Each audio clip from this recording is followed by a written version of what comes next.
please rise to do so. Petition.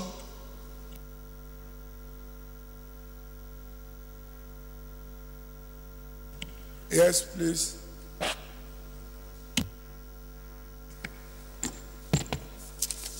Right, Honorable Speaker, honorable colleagues, Maurice Pronin is my name, representing Gokana Federal Constituency of Rivers State. Mr. Speaker, I have in my hand here a petition by the Chamber B.A. Grazier and Company on behalf of the people of Sime, complaining about wrong acquisition of land by Prodeco. Mr. Speaker, the details are all contained in the petition here. May I seek your leave to present the petition to the House? Please go ahead and lay the petition. No, I have to.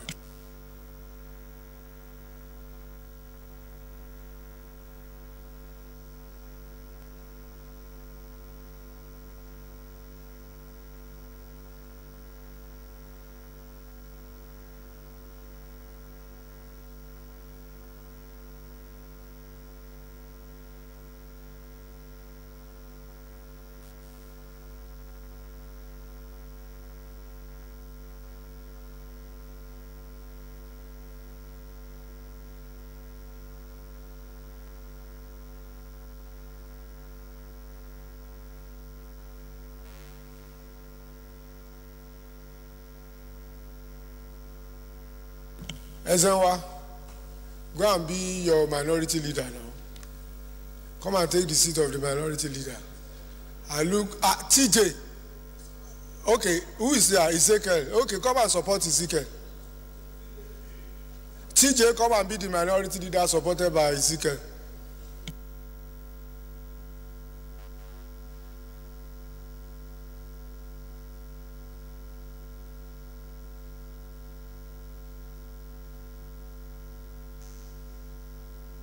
Any other member who wants to present a petition?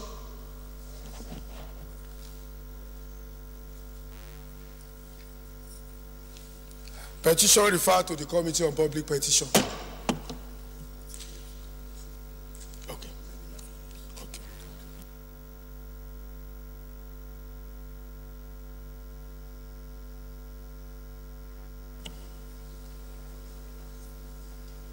Let me please once again come back to the annual announcements that I made regarding the 2018 appropriation bill. The full timetable is just been given to me now. We're going to start the debate on the MTEF on Wednesday, 22nd, 2017, to be concluded on Thursday, 23rd, November 2017. That means the debate on MTEF is going to take place on Wednesday and Thursday. That is tomorrow and Thursday. Like I said earlier, the debate on 2018 appropriation bill is going to take place on the 28th, 29th, and 30th of November. Public hearing on the 2018 budget is going to be on December 4, 2017, sorry.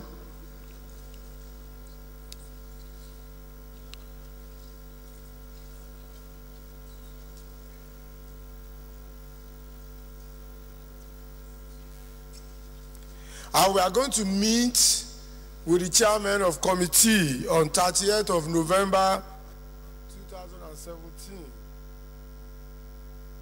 So those are the ones that are important, and for every member to take notice.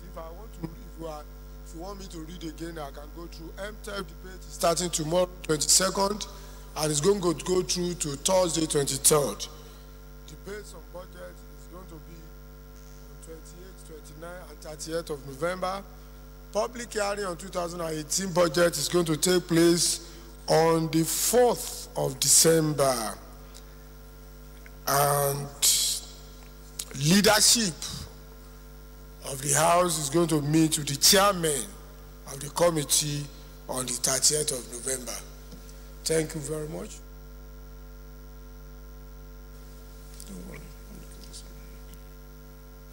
Aminu Suleiman,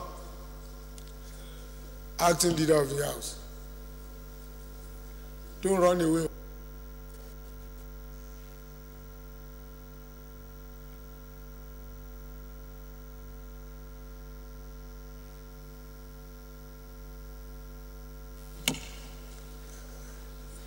Yes, I want to correctly warn you.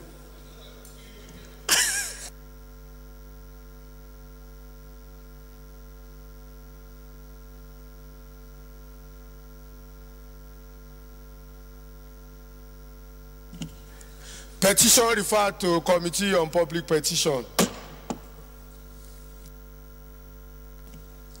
Rita Oji.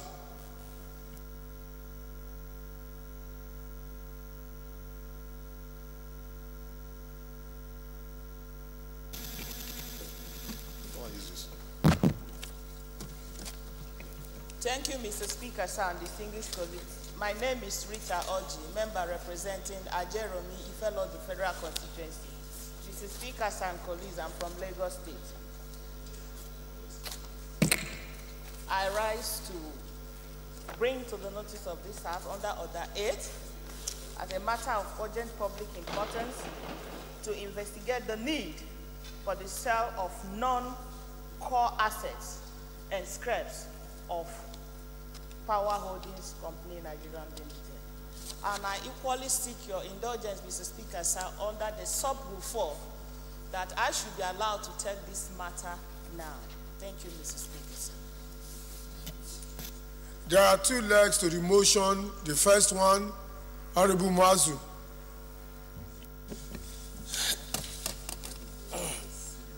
Yeah, Mr. Speaker, my name is Honorable Ismail Amaza, as a member representing Akwa Federal Constituency from Gombe State. First of all, I rise to second this motion. Attached to that, Mr. Speaker, I would like just to make an observation over the... Second the motion first. Don't truncate the procedure of the House. Have you seconded the motion? So please take your seat. Please take your seat. You have seconded the motion. Those in favor of the motion that it is urgent and important, please say aye. Those against say nay. The ayes have it. Dapola Madesino. Thank you, Right Honorable Speaker, distinguished colleagues. My name remains Adedapola Madesino. I represent the very good people of Ibadan, Southeast and Northeast Federal Constituency. I'm from Oyo State. I rise to second the second leg of the motion. Thank you. Those in favor of the motion say aye. Those against say nay. The ayes have it. Honorable Rita Oji, move the motion. Thank you, Mr. Speaker, sir, and distinguished colleagues. The urgent need to investigate the sale of Power Holdings Company Limited non-core assets and scraps. The House notes that the auctioning of PH, including the trade journals, allegations of posting of fraudulent and misleading odds as to the sale of the high-value items on selected dailies from anticipated buyers were prominent. The House is also aware that the people who heard about the auction and showed interest were purportedly not allowed or given the opportunity to buy the asset after fulfilling all the necessary requirements for the purchases. The House is worried that bidding process was allegedly neither transparent nor forthright. Allegations of fraudulent activities trailed the sales and outcome of the activities ended in dispute. The House is further worried that if the outcry by the public against the seemingly prolonged sales and auctions is left unattended to, it will set a bad precedent for any such transactions in future. The outcry is vociferous and the allegations are weighty and comprehensive and detailed.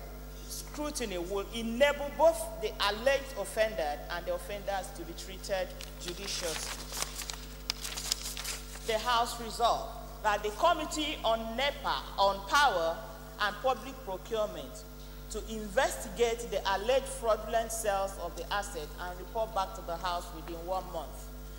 Secondly, to further stop the sales pending the outcome, because the sales are still going on even at the outcry. The third remedy is urge the Committee on Power and Public Procurement to monitor further sales remaining of these overtime cargoes. I so move, Mr. Speaker and distinguished colleagues. Any seconder? Thank you, Mr. Speaker, distinguished honorable colleagues. My name is Honorable Sheikh Ali Musa, member representing Bauchi constituency. Mr. Speaker, I rise to second the motion heavily moved by Honorable Rita. Thank you. Honorable Rita Oji.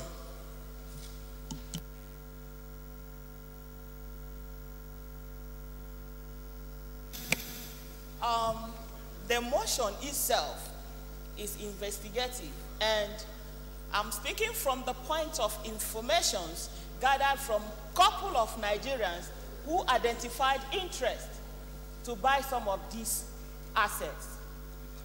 It was so bad that Nigerians that gathered for the sale of these properties, those that bidded for them, those that even paid for them to get these transformers, their monies and funds were returned to them when they have done the right process.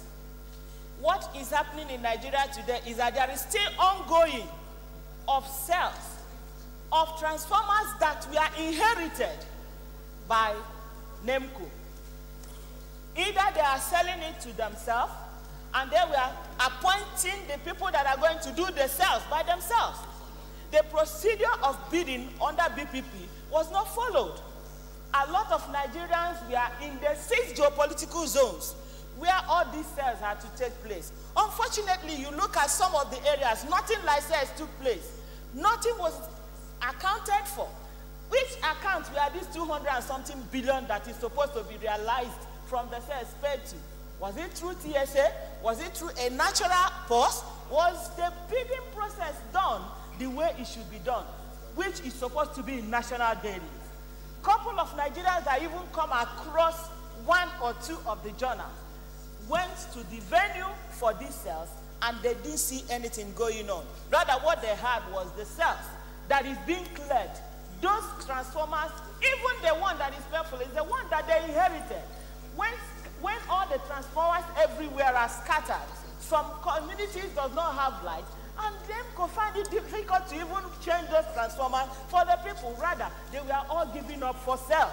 And individuals and communities who made the bidding process through the auctions that was published in the ones they agreed to, the money they paid to them were returned back to them, because their allegation is that it is 3-point-something million for one, and some paid, and it was 1-point-something.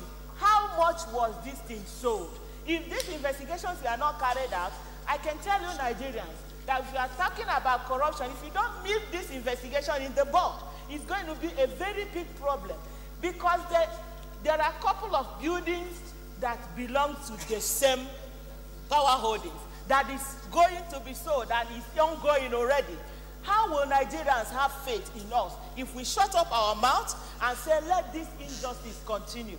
Mr. Speaker and distinguished colleagues, I don't want to say much about this, but at least when the committee is going into this investigation, they will brief this House of more, because there are documents as to this effect, and there are a couple of people who participated in this fraudulent sale and they fought away from that.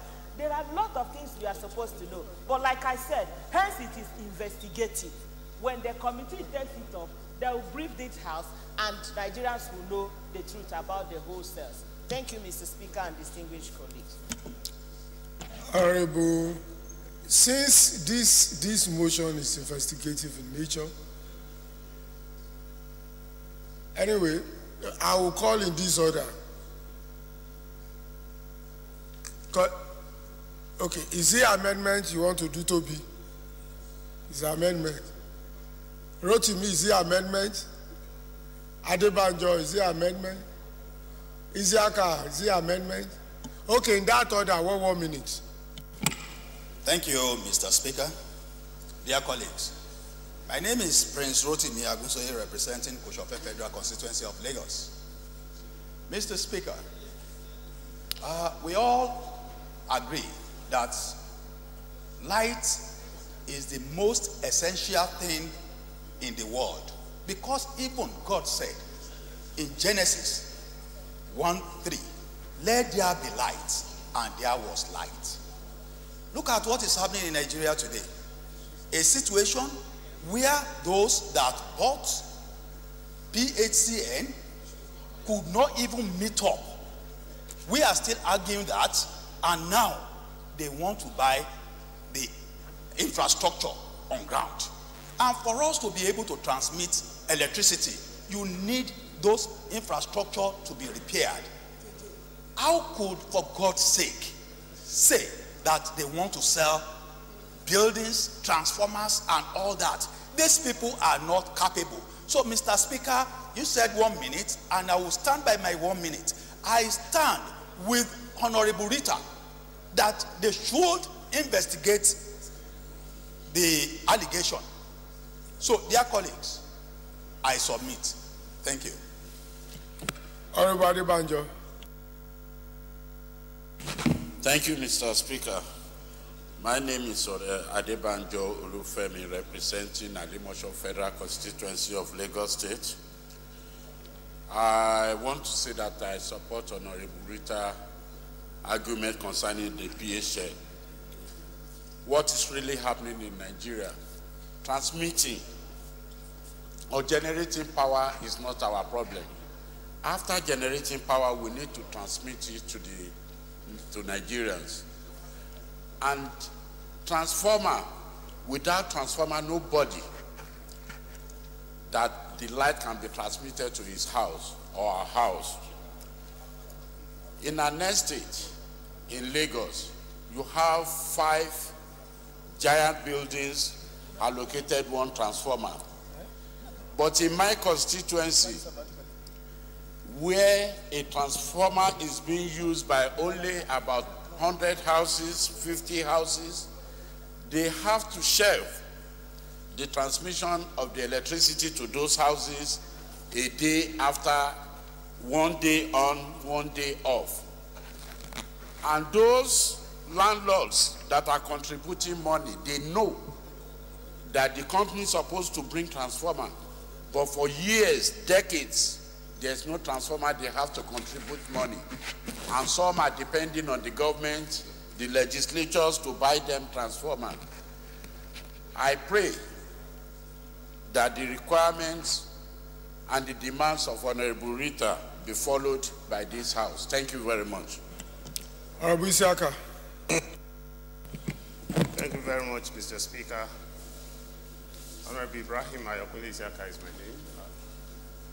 I represent the very good people of Iwe-Ikoro Federal Constituency, Mr. Speaker, distinguished honorable members.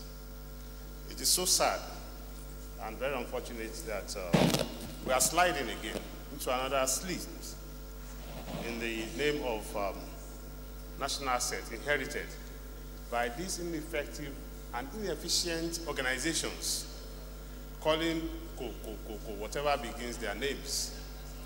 That even as little, they condescended so low since about 4 months now, taking transformers out of their original domain and giving those transformers to auctioneers. This has been going on for 4 months in this country, and we have all been watching. Mr. Speaker, this is another opportunity that beckoned into this House through Honorable Rita Oji, that this investigation must be carried to the latter. We all know that the whole country is thrown into darkness. The economy is almost to a ground because we are using fuel, petrol, to power electricity in the country. The little they have, I'm afraid, very soon, according to what I watched on NTA this morning between Honorable Adeshino and Jenko, very soon, these people will sell the entire asset they inherited from PHCN, and they will tell Nigerians that they are no longer interested in this business called Jenko. So, Mr. Speaker, I want to appeal to you and the House that this investigative hearing and motions must passed and then be carried out thoroughly. Thank you very much, sir, Mr. Speaker. Those in favor of the motion say aye. Those against say nay. The ayes have it. Honorable Muriki. Thank you, Honorable Speaker, honorable colleagues. My name is Abubakar Hussaini Moriki. I represent the people of Shinkafi and Zurmi Federal Constituency. Mr. Speaker, I am from Zamfara State. Mr. Speaker, honorable colleagues, I want to come under Order 8, Rule 4 to treat a matter of urgent importance and by extension to suspend our rules so that I can be allowed to take the matter now. Mr. Speaker, honorable colleagues, the matter has to do with indiscriminate killings of people, invasion of communities in 2 local government areas in Zamfara State. Mr. Speaker, I so move.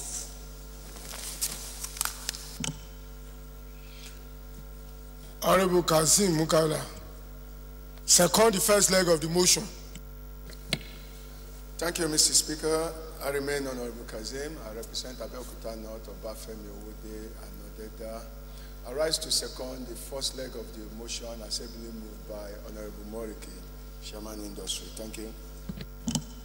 Those in favor of that motion say aye. Those against say no. The ayes. The security challenges in Shinkafi local government area and other parts of Zamfara State.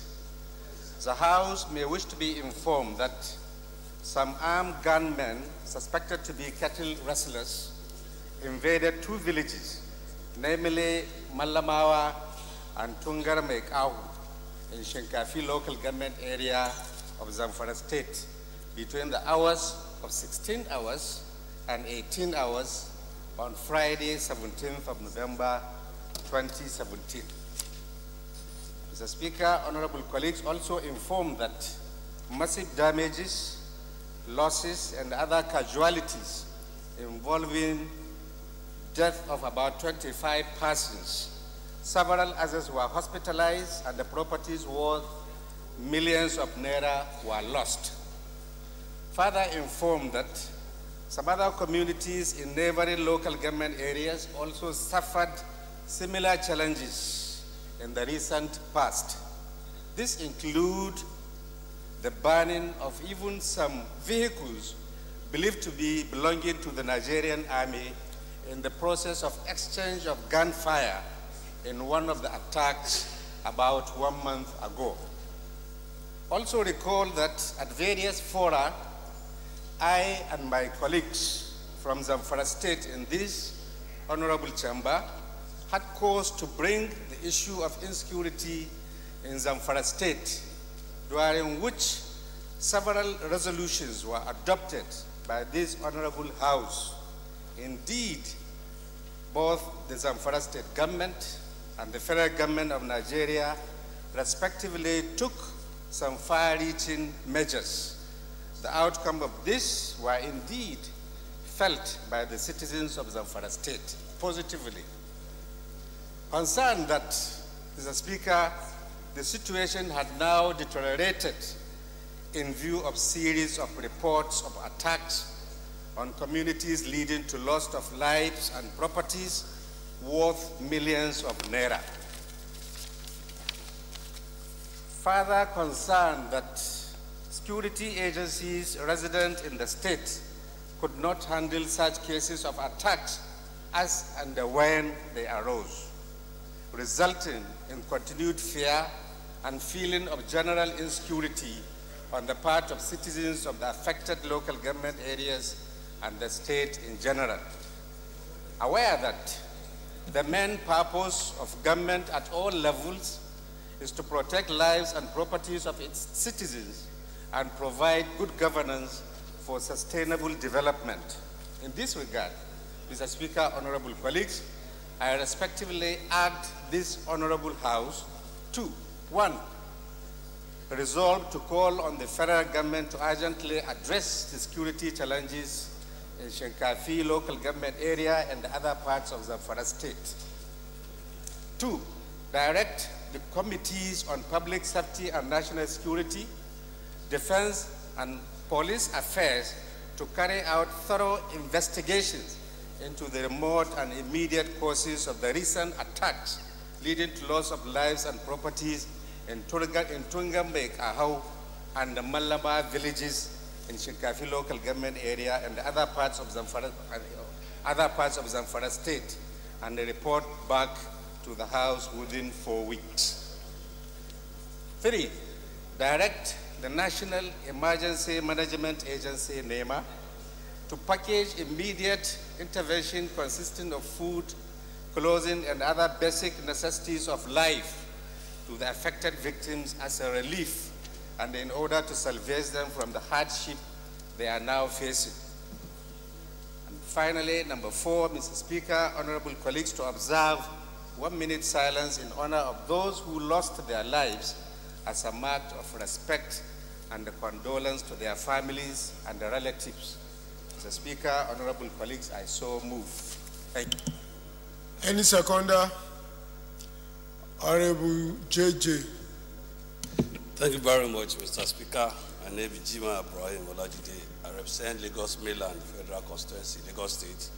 I stand to second the motion as. Before the attention of this honorable House, the Speaker, it has to do with insecurity. It has to do with killings of innocent people.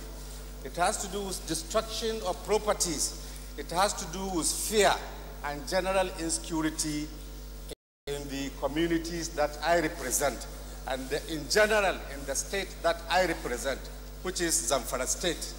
Mr. Speaker, as you are aware, at various occasions, I and my colleagues in this chamber, we brought similar motions urging this House to take measures that will lead to emergence of sustainable peace, law and order in Zamfara State. Mr. Speaker, regrettably, after all interventions, series of interventions by both the state and the federal government of Nigeria, the citizens of the state are still living in fear, and therefore, I would like to crave the indulgence of this House, Mr. Speaker, to commit the committees on national security and the public national security and public safety, as well as committee on defense and committee on police affairs, to team up and find out the remote and immediate causes of these attacks that are coming every time in Zamfara State. Mr. Speaker, as I'm speaking to you now, several people have fled the affected villages to neighboring places, taking shelter. The houses were burnt, their food silos were also burnt, and the people are being slaughtered, Mr. Speaker. Human beings are being slaughtered. This cannot happen in this country. Something has to be done. We have to protect the lives and properties of people. How many times can we bring this issue before this House? Mr. Speaker, there has to be security in the affected local governments, in particular and in general in Zamfara State. Mr. Speaker, thank you very much for giving me the opportunity to bring this matter as a matter of urgent importance and to treat it as such. Thank you.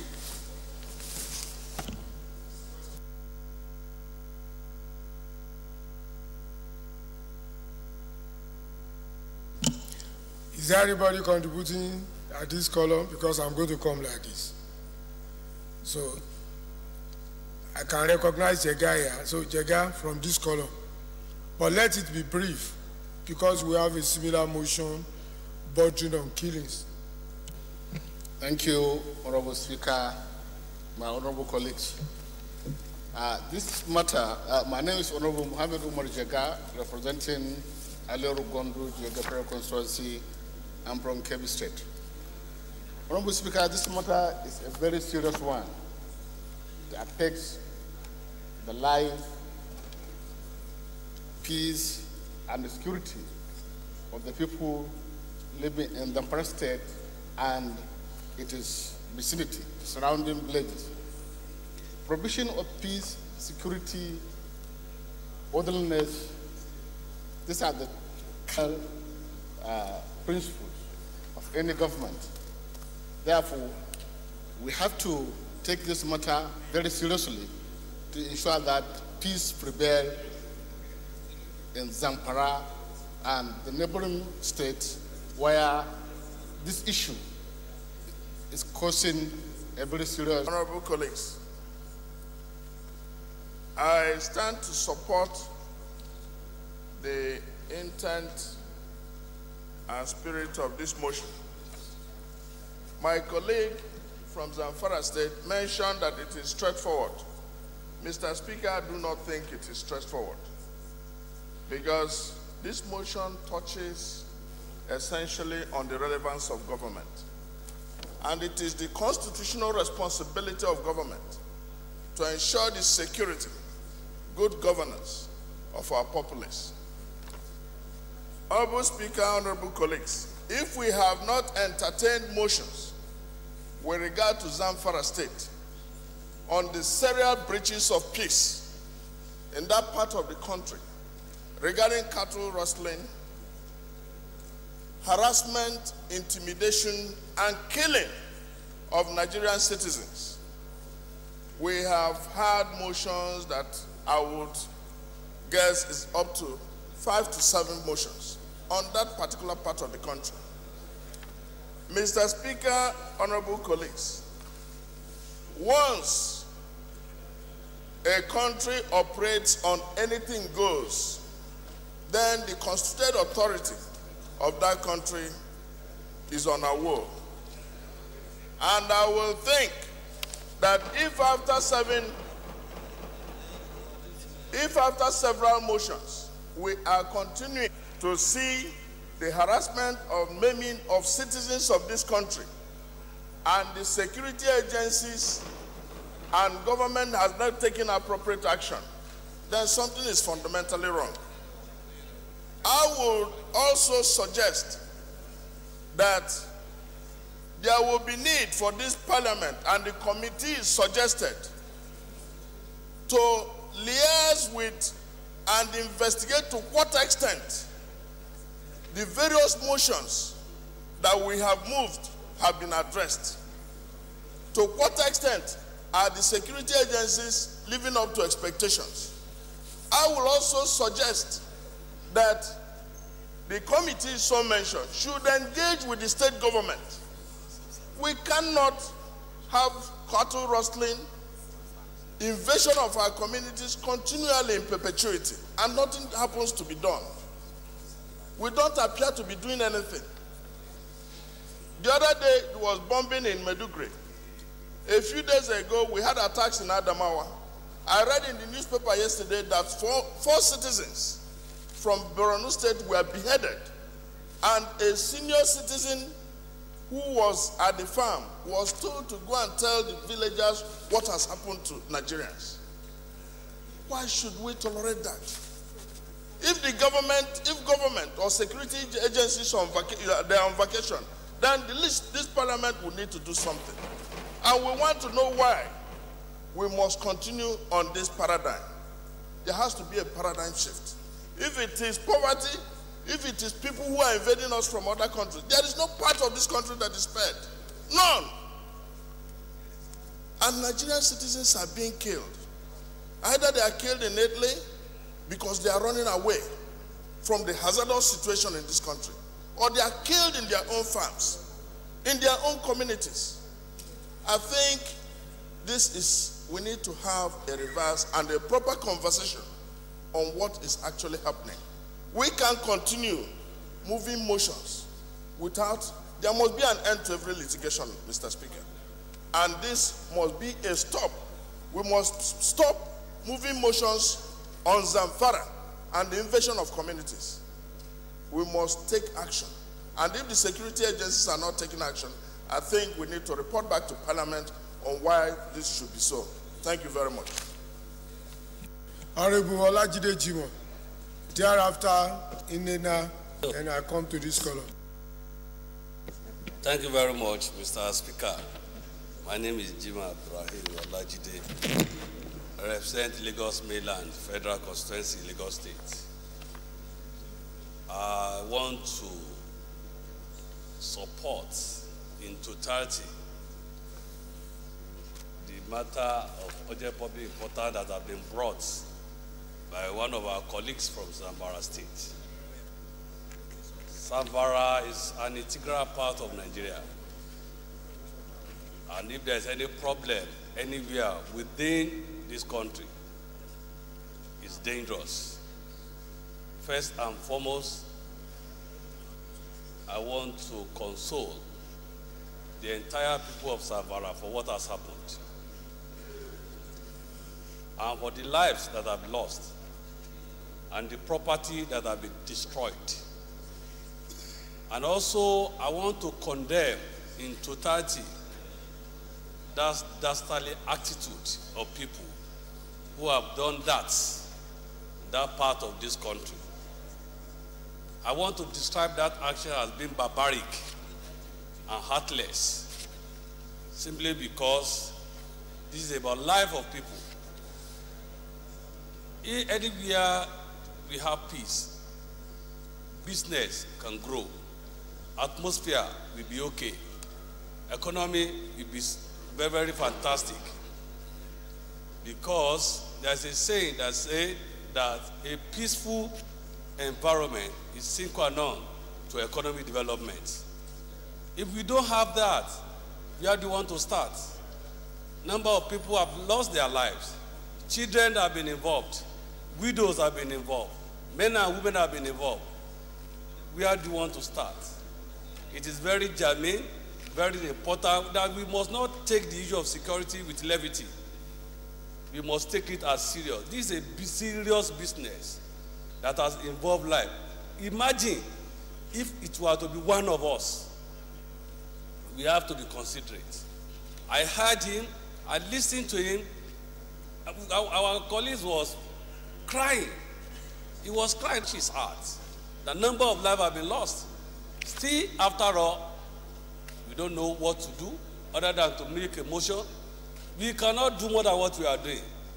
We make sure we present a motion and take it to be a resolution to assist the security operative of this country, to assist the government of this country, in which we are part.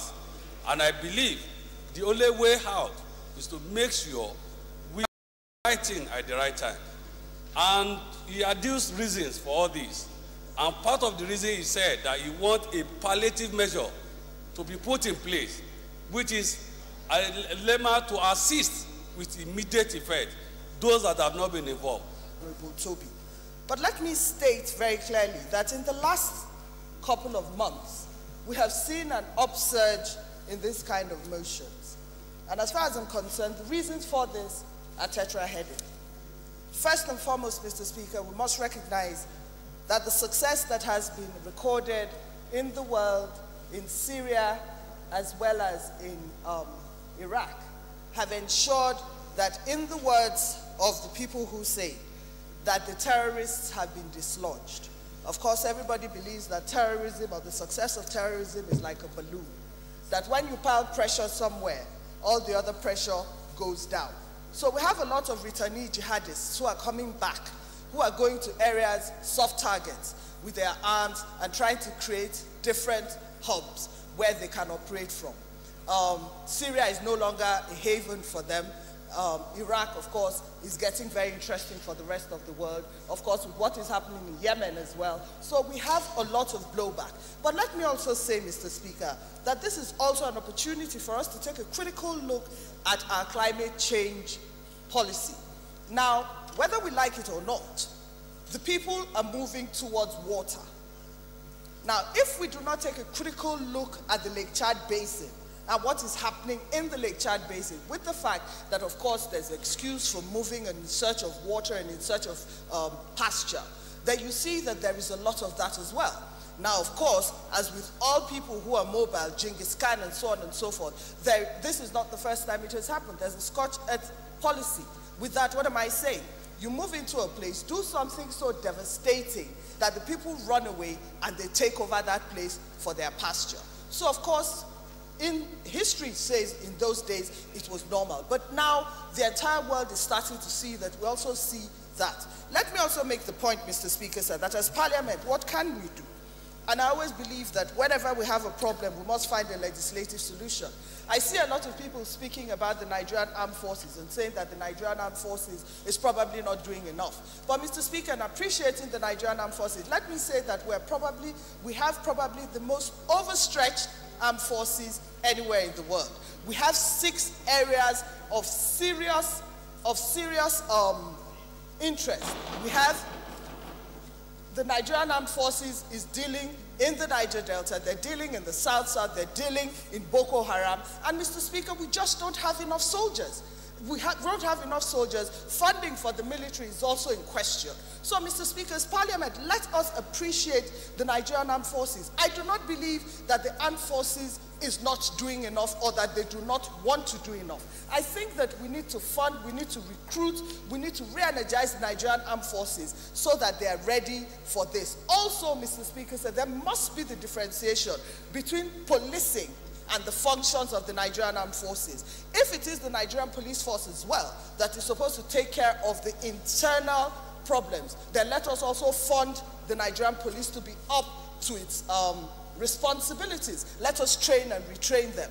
Mr. Speaker, I do not believe that there is no more that can be done, but I also think that if this is terrorism, then let us call it what it is. If it is rustling, let us call it what it is, so that we are able to engage, call it the name that it has, so that we can engage. But let me say, Mr. Speaker, sir, in conclusion, that I believe that the 3 things that we must do as Parliament is, 1, take a look again at our climate change policy and realize that whatever we do or do not do with climate change is existential for us. It will speak about migration, it will speak about the security, it will speak about our economy.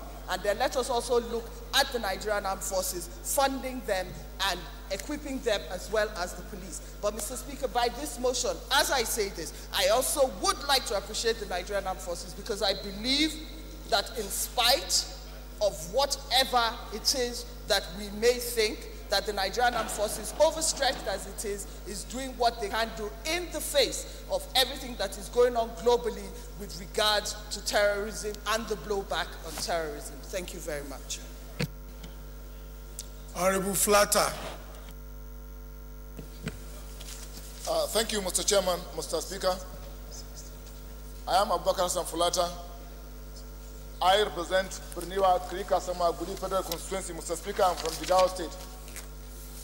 Mr. Speaker, honorable colleagues, the situation in Zamfara State has degenerated to the worst level.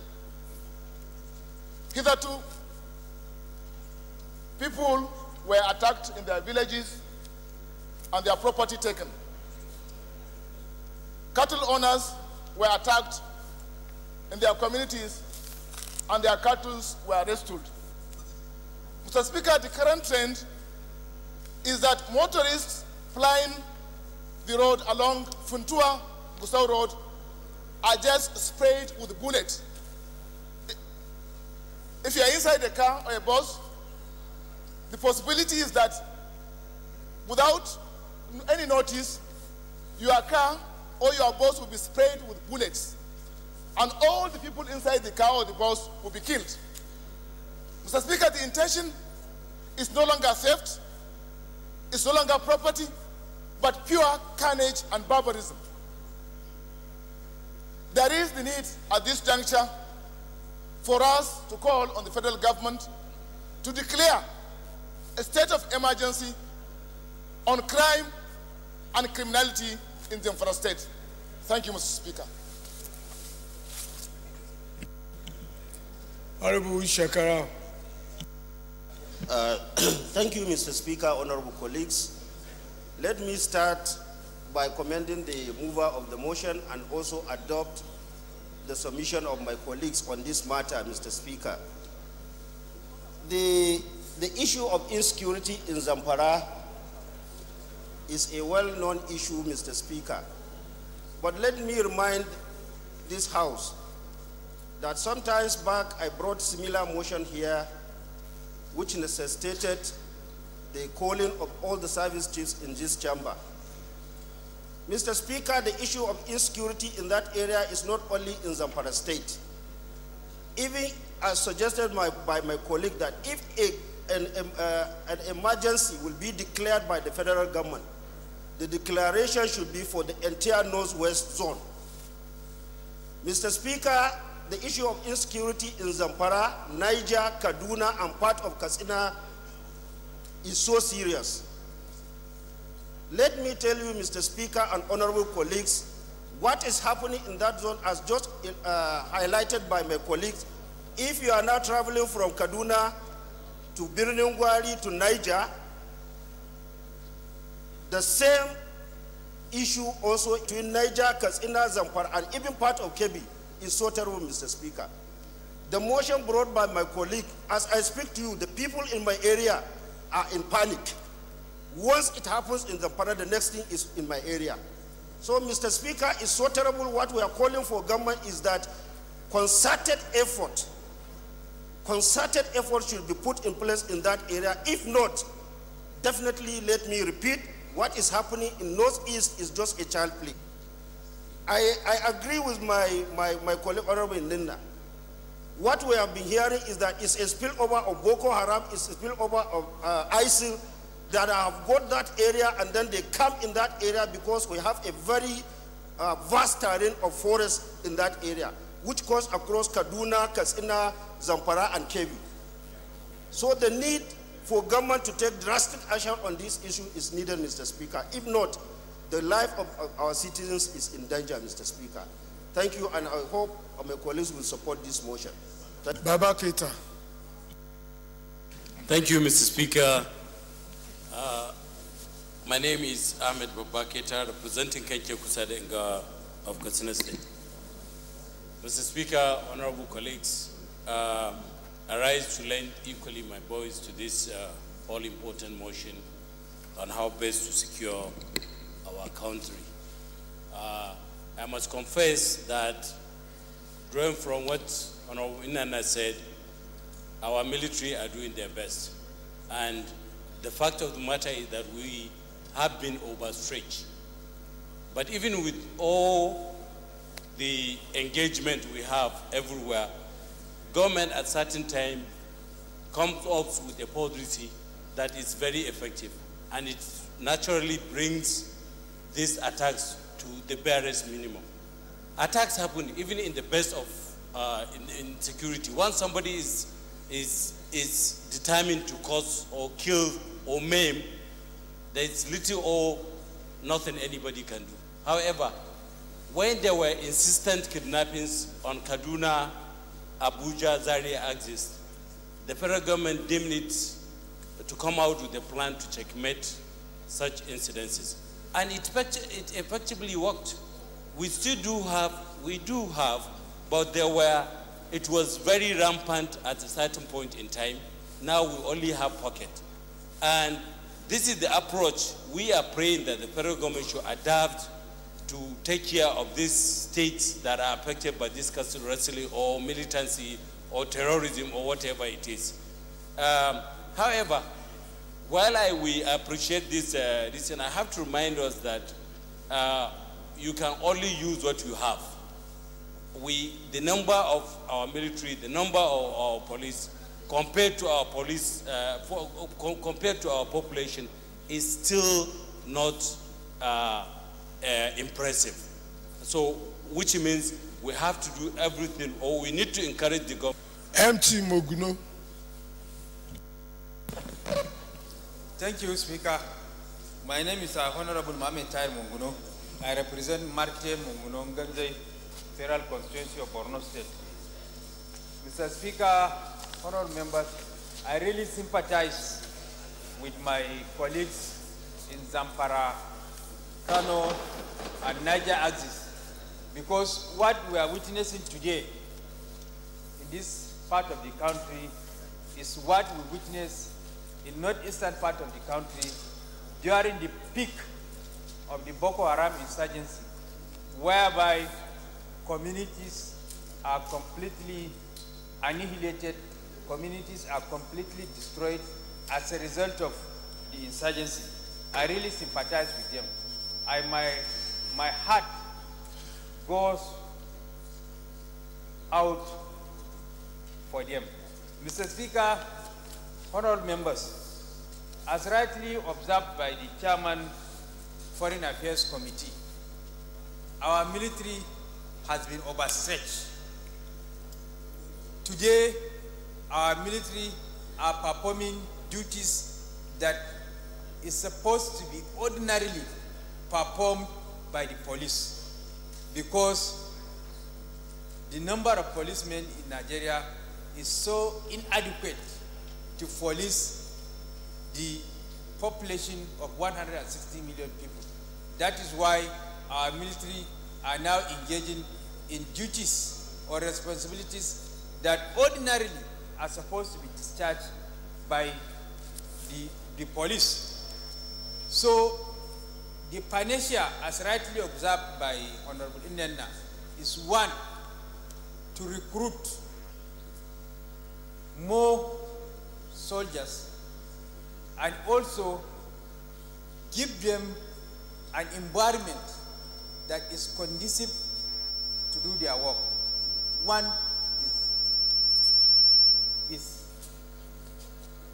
of the panacea is this. And this house, being the house that is charged with the responsibility of appropriation, it is our duty, since the 2018 budget is now under consideration in the House, even if we are going to be accused of padding the budget, we should look for ways and means of increasing. Yes, we should find ways and means of increasing the defense budget. One, for the purpose of recruitment, and two, for the purpose of equipping them properly in order to fight this problem of insecurity and insurgency that is now metamorphosing itself into various forms of threat to the corporate existence of this country. Then, one other panacea that I would suggest to the people of Zamfara, Kano, Sokoto, and Niger axis is the novel innovation of civilian JTF that was invented in the northeastern part of the country. We should engage the youth to police these areas. The youth know who are the people that are engaged in this type of atrocities with a view to identify them. Once we engage them, once we form a civilian JTF that will perform the duty of vigilante in these communities, I assure you, most of these people are now going to go into hiding, or they are going to go into something like Sambisa Forest that the Boko Haram have now relocated to live in the cities and the villages. So that is also one suggestion that I am going to suggest to the people in that part of the country. Thank you. Thank you very much, honorable colleagues. The motion is important because lives are being involved. So we now go ahead and put the question. Those in favor of the motion say aye. Those against say nay. The ayes have it. Honorable Body Ayonide. Thank you, Mr. Speaker. Honorable. Thank you, Mr. Speaker. My name is Zachary Mohammed. I represent Paritin Kayama Federal Constituency. I'm from Kwara State, Mr. Speaker. I rise to second the motion as moved by colleague. Those in favor of the motion say aye. Those against say nay. The ayes have it. Honorable Awinawi. Thank you, Mr. Speaker, distinguished honorable colleagues. My name is Honorable Solomon Awinawi. I represent Ughelli North, Ughelli South, the Federal Constituency. I'm from Delta State. Mr. Speaker, my point of order is brought pursuant to Order 8, Rule 4, under which I seek the leave of this Honorable House for a motion on the urgent need for the federal government to intervene on the worsening security situation between... Honorable Awinawi, I have been told that you are not in the other room. You are on the floor of the House.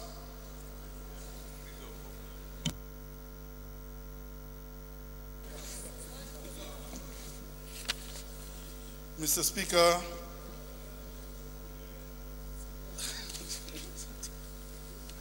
Mr. Speaker, my point of order is brought order pursuant Order A to Rule 4, which I seek the leave of this House, Honorable House, for a motion on the urgent need of the federal government to intervene on the worsening security situation between Alaja, Ogbe-Ijo communities of Delta State. Mr. Speaker, honorable colleagues, the better part of this year. Honorable Awinawi, you have moved your motion. Let's TJ Yusuf second the first leg of the motion. Thank you, Mr. Speaker.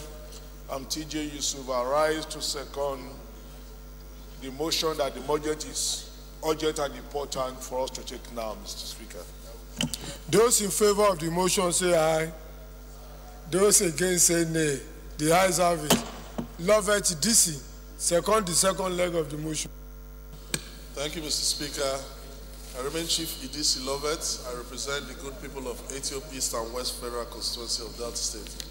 I rise to second the second part of second leg of the motion that we suspend the relevant rules so that the motion will be taken. I so second. Thank you. Those in favor of the motion say aye. Those against say nay. The ayes have it. Honorable Solomon Awinawi, let's hear the motion. Thank you, Mr. Speaker, distinguished honorable colleagues. Once again, my name is Honorable Solomon Awinawi. I represent Ughelli North, Ughelli South, Udu Federal Constituency from Delta State. Mr. Speaker, honorable colleagues, my motion is about the crisis that happens in one of my federal constituency, Alaja community and Urobo community in Udu local government area and Ogbe-Ijo community in Warri Southwest local government area of Delta State, which have engaged in protracted intercommunal crises that have led to almost daily killings of both sides. Mr. Speaker, honorable colleagues, the Delta State government have made concerted efforts to restore peace between warring communities, but all its efforts are being frustrated by the continued hostility between the warring communities, thereby causing needless deaths of persons and destruction of properties worth millions of naira. Mr. Speaker, I wish to crave your indulgence of the House. With your kind permission, I want this matter to be taken as a matter of urgent public importance. I so move. Honorable Awinawi, we have taken your matter as urgent and as important, and I expected you to go through your motion. So you have not read the body of the motion itself.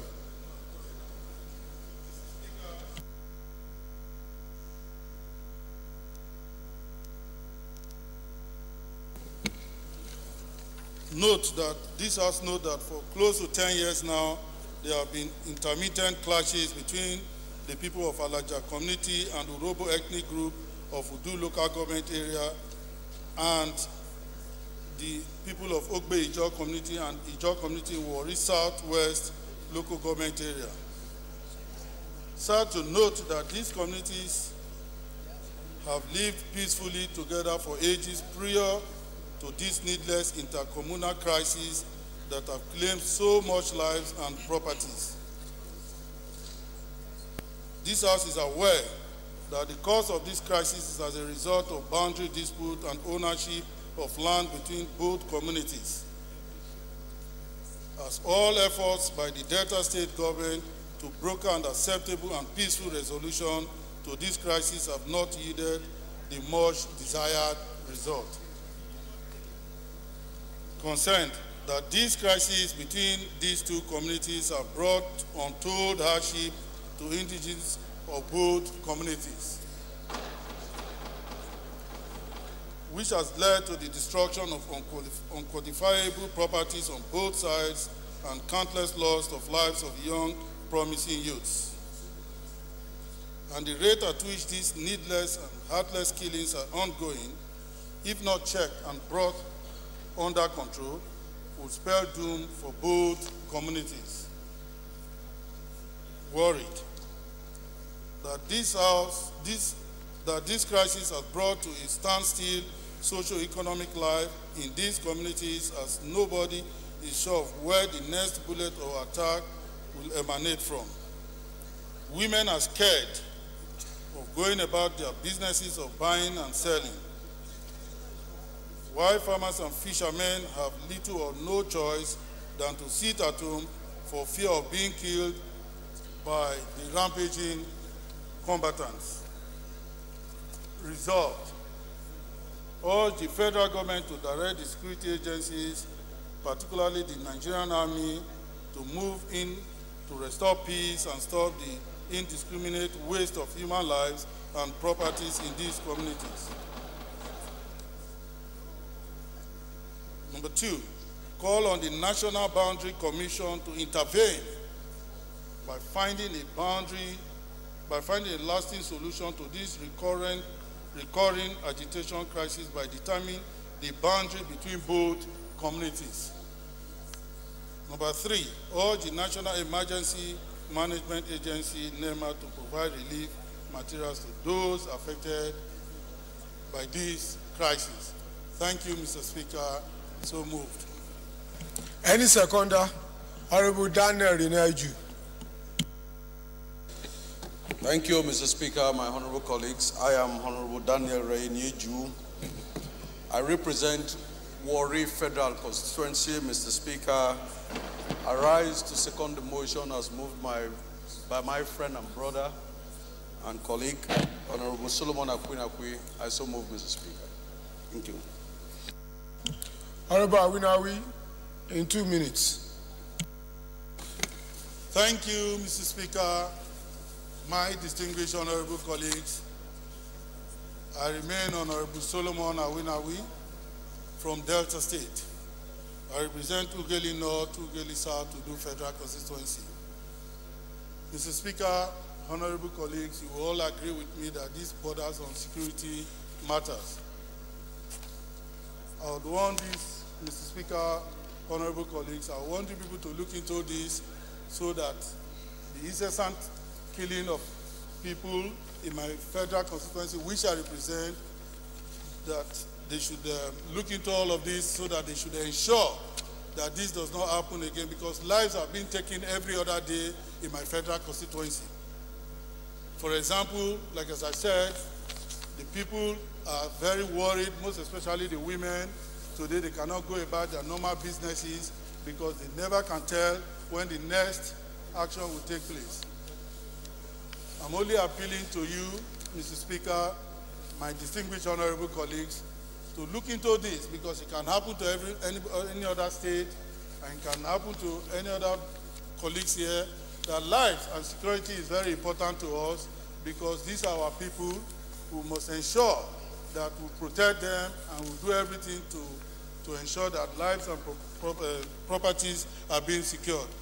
Distinguished honorable colleagues, the motion itself has spoken for itself. I want to appeal to you guys to look at this passionately so that lives and properties would not be, lives will be saved by not killing people, so that people can go about their business. Mr. Speaker, I thank you so much for giving me the opportunity to speak on this very important, urgent motion. Thank you so much. Honorable Daniel Reneju, that's the last person to speak on the motion. Thank you, Mr. Speaker, my honorable colleagues. I remain Honorable Daniel Reneju. I represent Warri Federal Constituency. Mr. Speaker, I'm from Delta State. Mr. Speaker, the issue as moved by my friend and brother and my colleague is an age-long issue. And it keeps reoccurring, and it is very ridiculous that at this particular time that we speak, just about 4 days ago, some attack actually took place and lives were lost. Mr. Speaker, my colleague represents a portion of that area, and I also represent another part of that area. And the part I represent, which is the Ogbijo community that is at war with, or that is at war with the area that he represents, happens to be the headquarters of one of my local government, which is the Warri Southwest local government. Mr. Speaker, for over 3 years now, I've not been able to access that local government headquarters because the road leading to that headquarters, passes through his own constituency. We now go by boat. And even when trying to access by road, you have to be careful. Mr. Speaker, a lot of my constituents actually, like he has said, has actually been killed. Just like his own constituents too, like he has alleged, has been killed. Mr. Speaker, I think the best thing for us to do is to set up a committee or to refer this issue to the relevant committee to look at the issues at stake. Yes, the land is the issue, but what is the land to the people? If the people cannot live to actually see the land that they fight over. But the land is massive.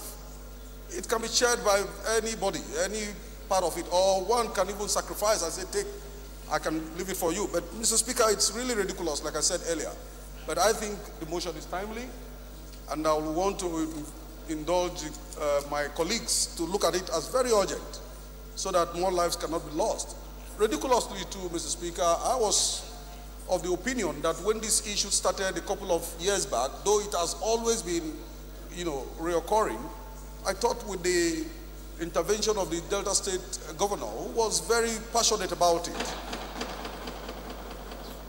I thought the intervention of the Delta State governor, Dr. Ifeanyi Okowa, would have solved the entire problem. Various peace meetings has been, summoned by the governor, the traditional rulers, the opinion leaders, the stakeholders. Nobody seems to care. Nobody wants to listen. I think it's so surprising that people enjoy, taking lives, just easily like that.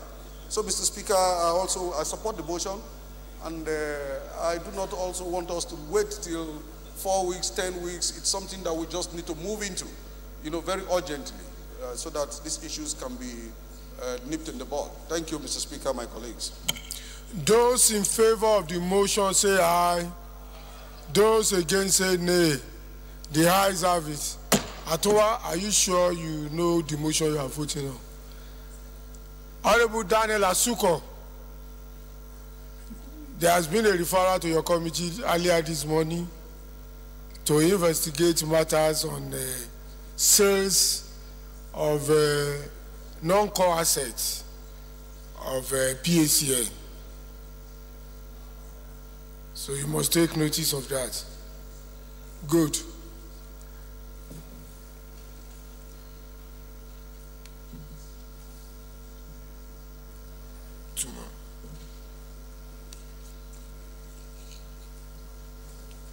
Honorable colleagues, the first business of the day is presentation of 2 bills.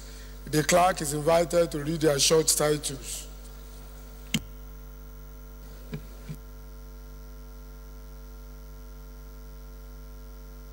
Sorry, honorable colleagues, there is a prayer request for 1 minute silence for the motion moved by Honorable Muriki and that of Awinawi. So let's rise and observe a minute of silence for the departed souls.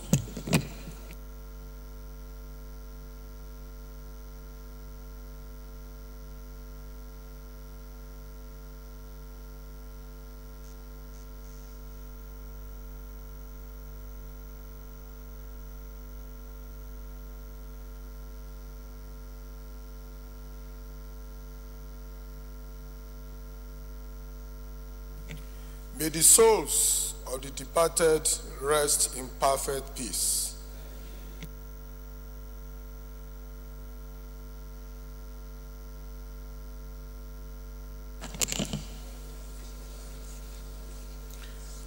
Honorable colleagues, the first business of the day is presentation of two bills. The clerk is invited to read their short titles.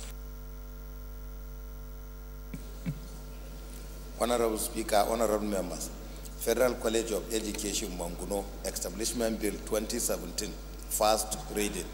Federal College of Education Jamare Establishment Bill 2017, first reading. Honorable Yunusa, our Engineer Bala, Honorable Olajide Jimo.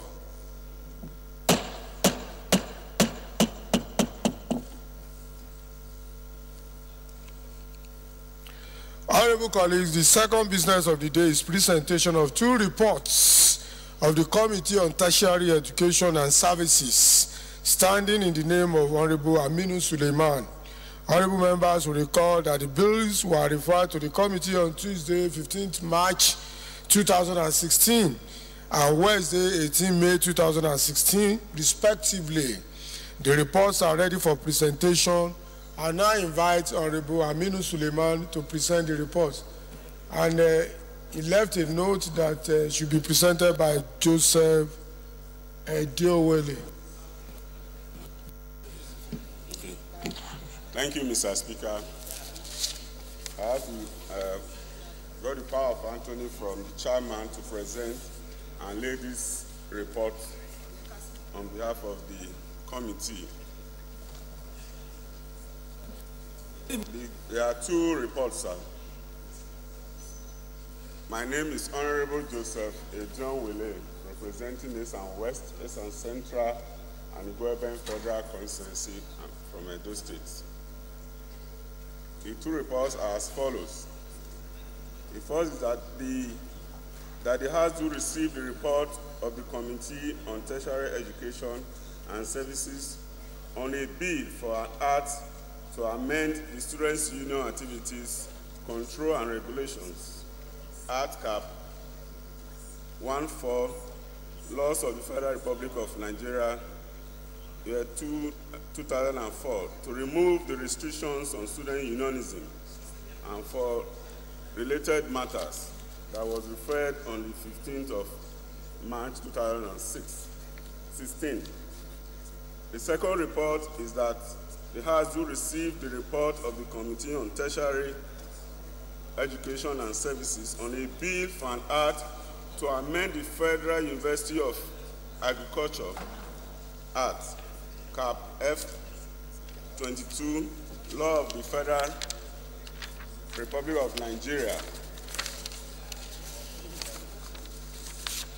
2004, to make provision for a change of name of the Federal University of Agriculture, Makurdi, to J.S. Tucker University of Agriculture, Makurdi, and for other related matters, referred to us on the 18th of April 2016.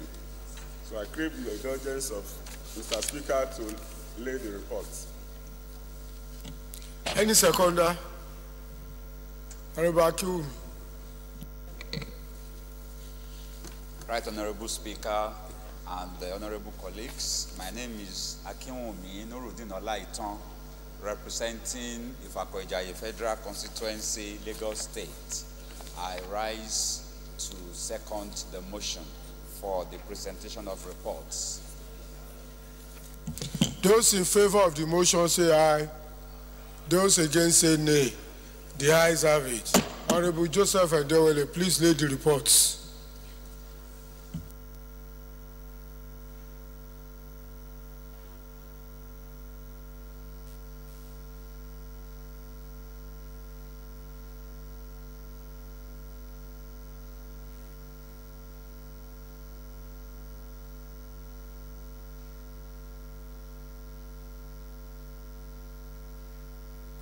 Honorable colleagues, the top business of the day is presentation of the report of the Committee on Capital Market and Institutions on a bill for an act to facilitate the development of the Committee on Capital Market and Institutions on a bill for an act to facilitate the development of Nigerian capital market by enabling the conversion and re-registration of the Nigerian Stock Exchange from a company limited by guarantee to a public company limited by shares, and for other related matters, HB 983, referred to the committee on the 8th June 2017. I so move, Mr. Speaker, my dear colleagues. Any seconder?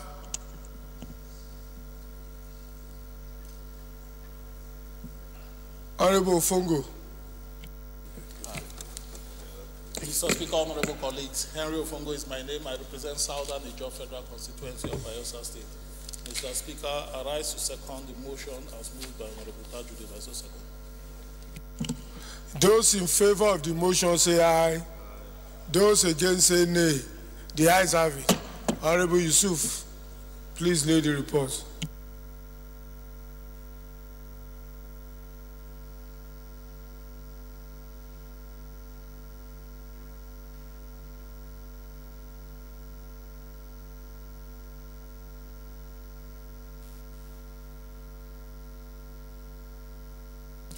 Honorable colleagues, the fourth business of the day is presentation of 10 reports of the Committee on Public Petitions, standing in the name of Honorable Zoma Ikem Abonta.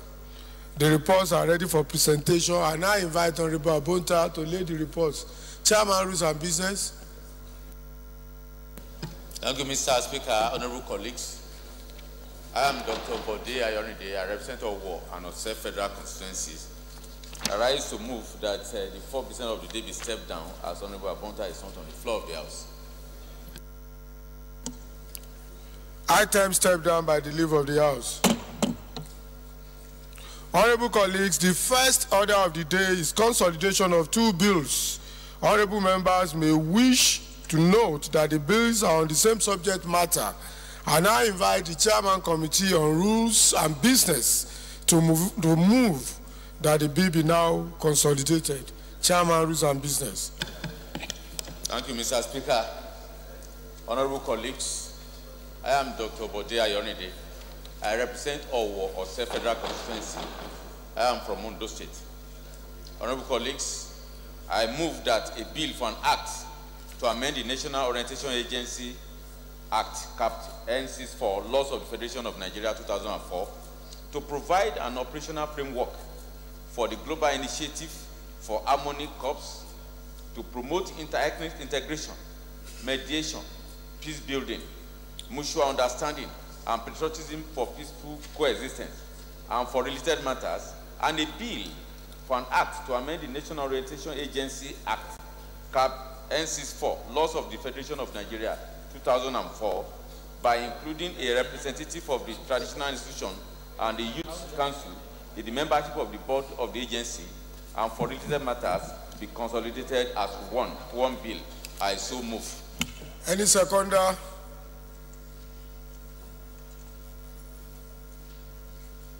Honorable Lovett. Thank you, Mr. Speaker. I remain Chief Idris Lovett from Ethiopian East and West Federal Constituency of Delta State. Mr. Speaker, I rise to second that both bills be consolidated. I so second. Thank you, Mr. Speaker. Those in favor of the motion say aye.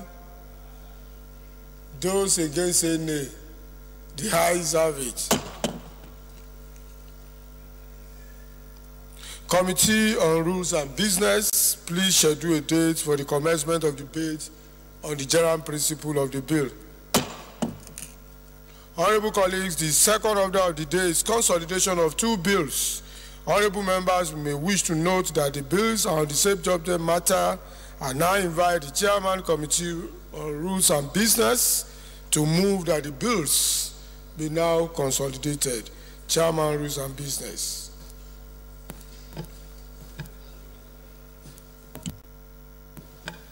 Thank you, Mr. Speaker. Honorable colleagues, I am Dr. Bode Ayorinde. I represent Owo Federal Constituency. I am from Ondo State. Honorable members, I move that a bill for an act to amend the Banks and Other Financial Institutions Act, capped B3, Laws of the Federation of Nigeria 2004, to mandate banks and other financial institutions in Nigeria to state in writing all charges and fees accruing to any transactions in the banks and for related matters, and a bill for an act to repeal the Banks and Other Financial Institutions Act, Cap D3, Laws of the Federation of Nigeria 2004, and reenact the Banks and Other Financial Institutions Act 2017, and for related matters be consolidated as one. I so move. Any seconder? Honorable Austin.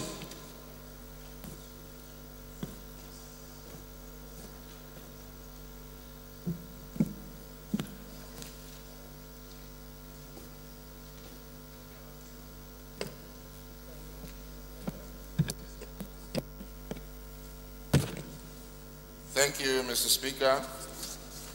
Honorable Austin Chukwuke, representing the federally marginalized people of Idato North, Idato South Federal Constituency. I rise to second the motion as moved by the Chairman, Rules and Business. I so second, Mr. Speaker. Are you truly federally marginalized? Because you are representing them here.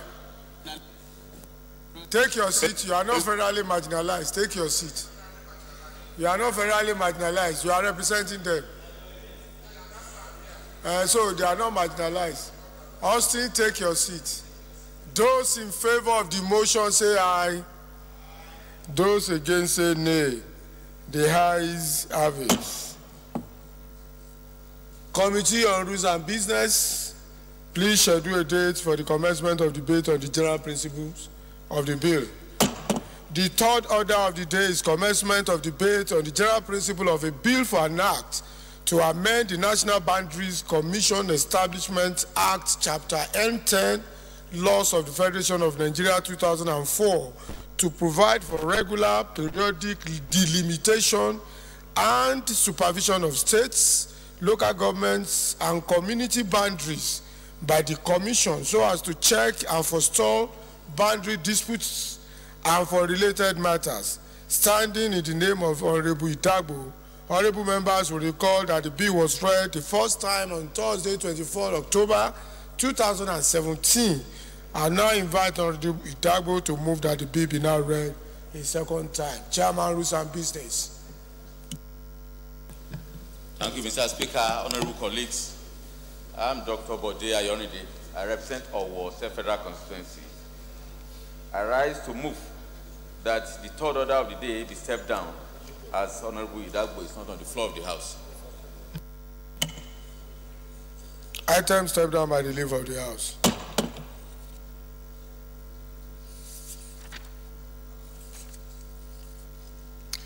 The fourth order of the day is commencement of debate on the general principle of a bill for an act to amend the Extradition Act, Chapter E25, Laws of the Federation of Nigeria 2004, to give effect to the rule against double jeopardy as recognized under the Constitution, provide procedural safeguards to avoid extradition of Nigerian citizens with irrefutable and uninvestigated cases of mistaken identity, and to effect appropriate modifications on the Act to conform with the provision of the 1999 Constitution and for related matters.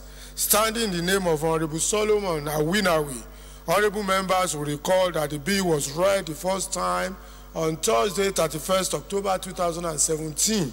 I now invite Honorable Awinawi to move that the bill be now read a second time. Honorable Awinawi. Mr. Speaker, distinguished honorable colleagues, my name is Honorable Solomon Awinawi from Delta State. I represent Ughelli North, Udu Federal Constituency. Mr. Speaker, a bill for an act to amend the Extradition Act, Cap E25, Laws of the Federation of Nigeria, year 2004, to give effect to the rule against double jeopardy as recognized under the Constitution, provide procedural safeguards to avoid extradition of Nigerian citizens with irrefutable and uninvestigated cases of mistaken identity, and to effect appropriate modifications on the Act to conform with the provisions of the 1999 Constitution and related to matters HB 185. I so moved. Any seconder?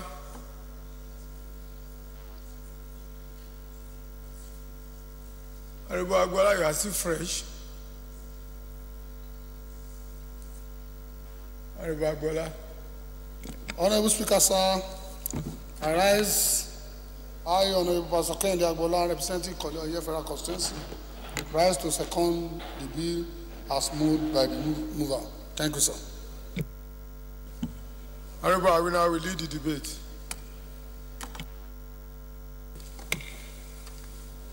Thank you, Mr. Speaker, my distinguished honorable colleagues. I remain Honorable Solomon Awinawi from Delta State. I represent Ughelli North, Ughelli South to the Federal Constituency.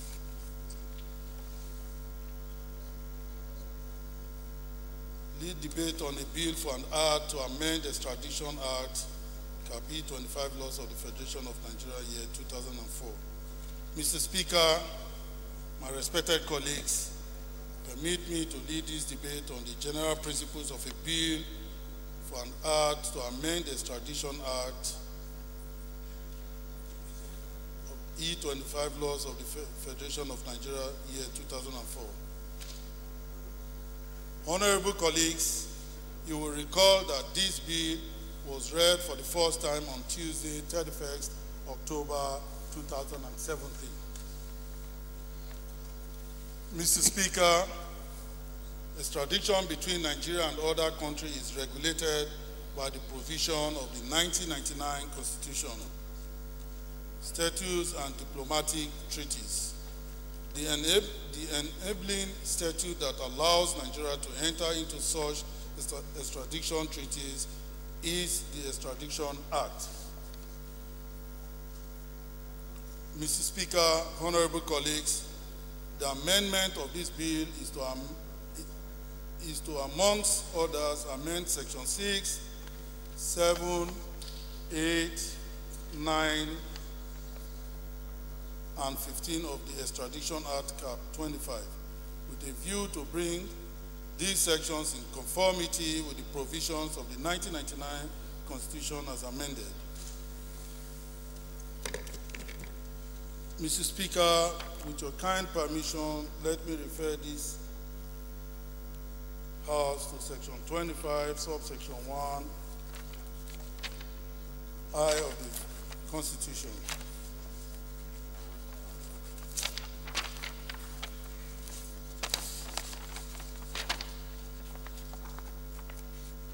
Mr. Speaker,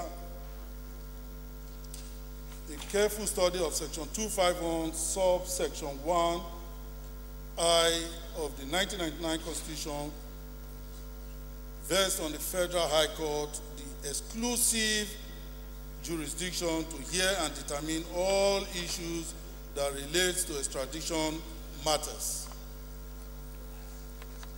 To achieve the objective of the provisions of Section 6, 7, 8, and 9 of the Extradition Act are hereby amended by the substituting the words magistrate with the words judge of the Federal High Court. By this amendment, the Extradition Act will not be contradicting the provision of Section 21, subsection 1, and subsection I of the 1999 Constitution as amended, which is the supreme law of the land from which all other laws derive their validity. Mr. Speaker, fellow honorable colleagues, this bill also seeks to further amend Section 9 of this Act by creating a new subsection 6 and subsection 7 immediately after the existing subsection 6, which will now provide as follows and renumbered accordingly.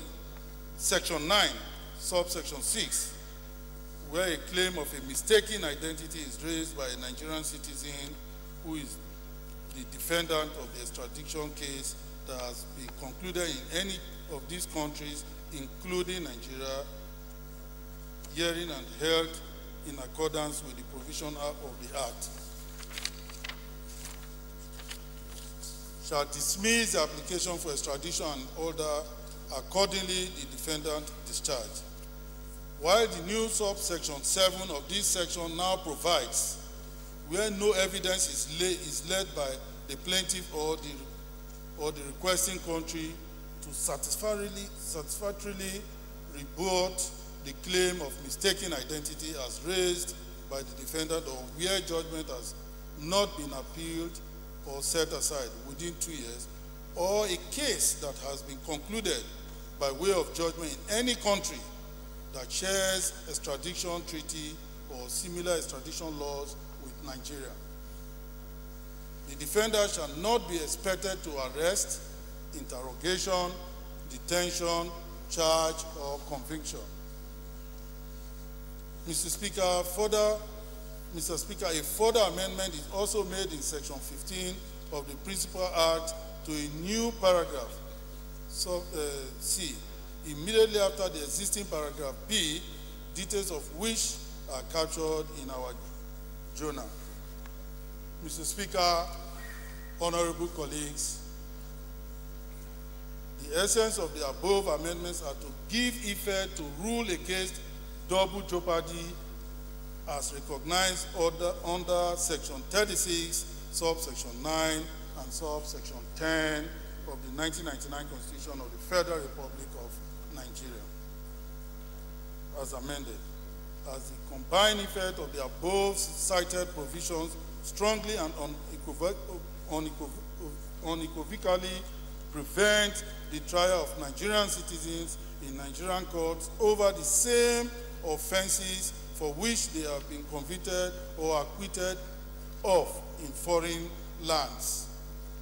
Furthermore, this will provide statutory safeguards against the extradition of Nigerian citizens with irrefutable or uninvestigated cases of mistaken identity.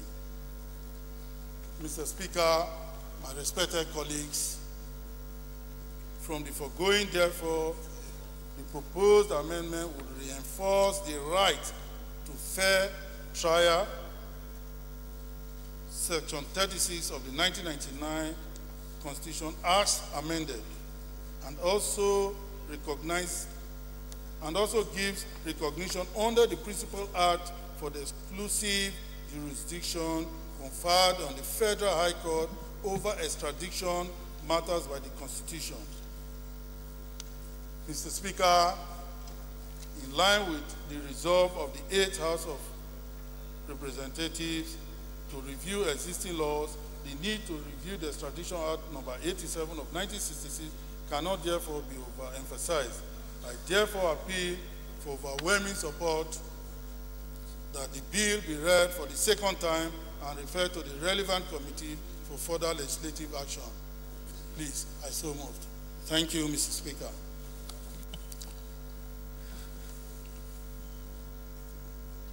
Yes, I can see in this order, Lawal, Jide Jimon, and Honorable Rita Oji. Thank you, Mr. Speaker. Honorable colleagues, my name is Lawal Abubakar. I represent the people of Yola North, Yola South, and Gire. I'm from Adamawa State.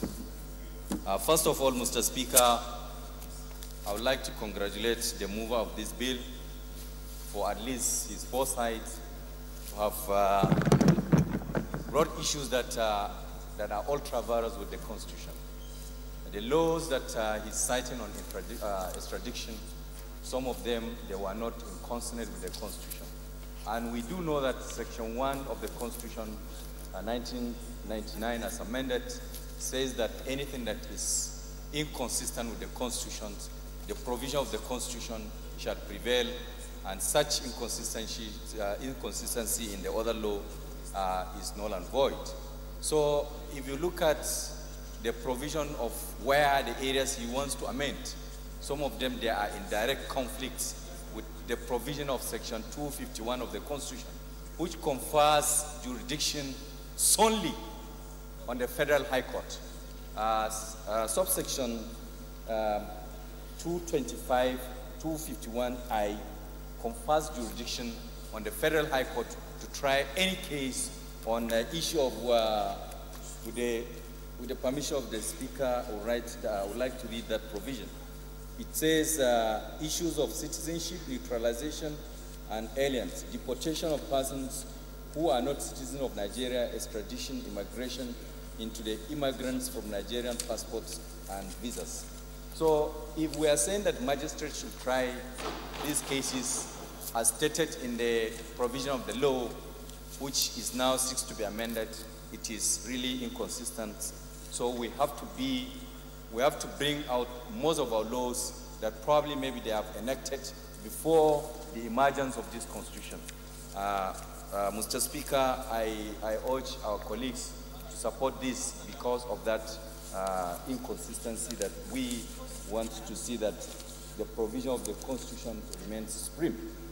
And in another case, also Section 36 of the Constitution, the rule of double jeopardy. It is one of the principles of law that a person should not be tried twice.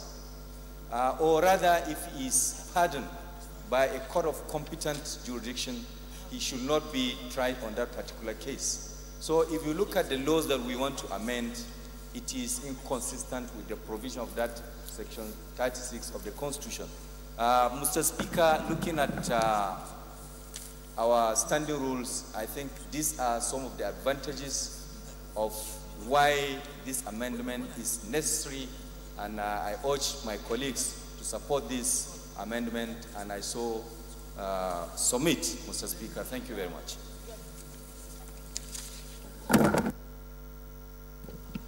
Thank you very much, sir. My name is Jima Ibrahim Olajide.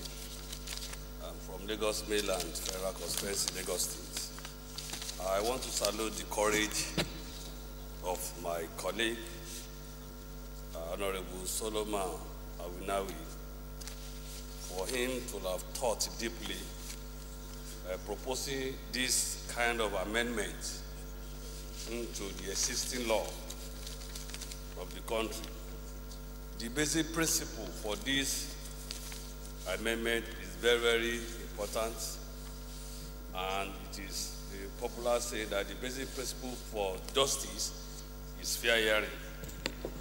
This is about jurisdiction into the Federal High Court, and basically to amend and put the record straight by way of correction and put the proper thing in accuracy. And I want to support this motion, this bill wholeheartedly for him to be considered. Thank you, Mr. Speaker.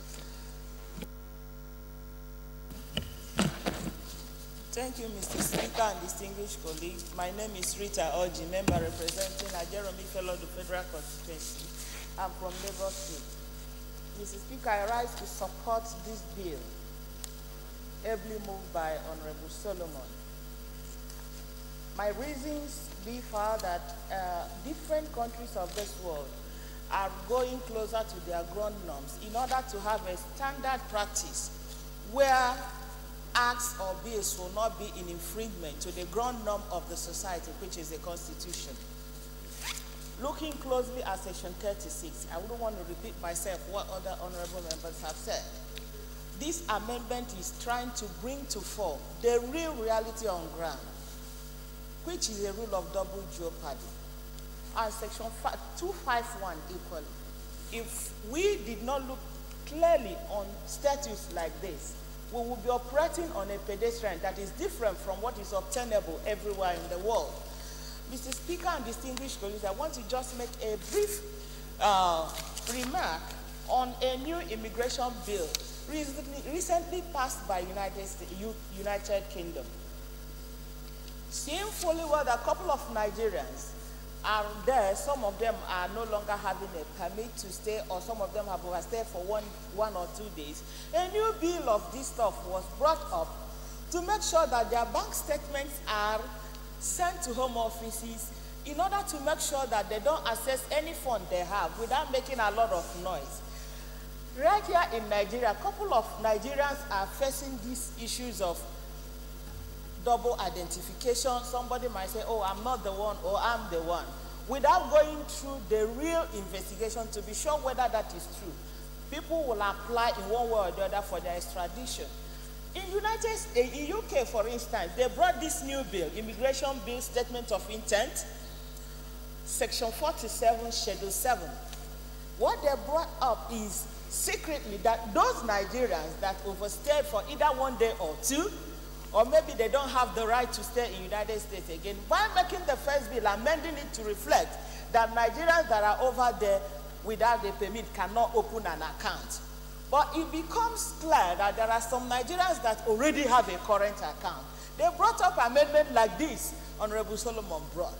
What it means is that every statement of a Nigerian that is over there, even though they don't even need to ask you for extradition again, extraditing them to come and answer for that. No, as far as it is an issue of form, they just made the new immigration bill, passed it, and it will be that they don't need to call you, even though you have millions of naira domicile in their account over there in the United Kingdom. Nobody is going to call you to come and answer for it.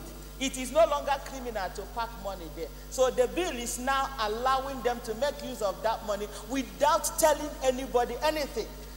So you can see that the extradition really will have, the one we have is to pull them to come and answer for the crime, but they cannot answer for the money they have already, which Nigeria can no longer lay claims to.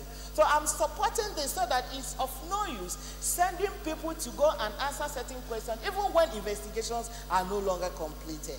I think it's just in line with the ground norm of this society, the ground norm of Nigeria, the superior law that enables you to have a right to fair hearing before you can be sent to go and answer 1 or 2 questions elsewhere. So, Honorable Speaker and distinguished colleague, I am lending my voice to that because doing this is one of the giant steps this House have taken to clean the statute books and upgrade and update whatever was obtainable in other climes to be obtainable in Nigeria.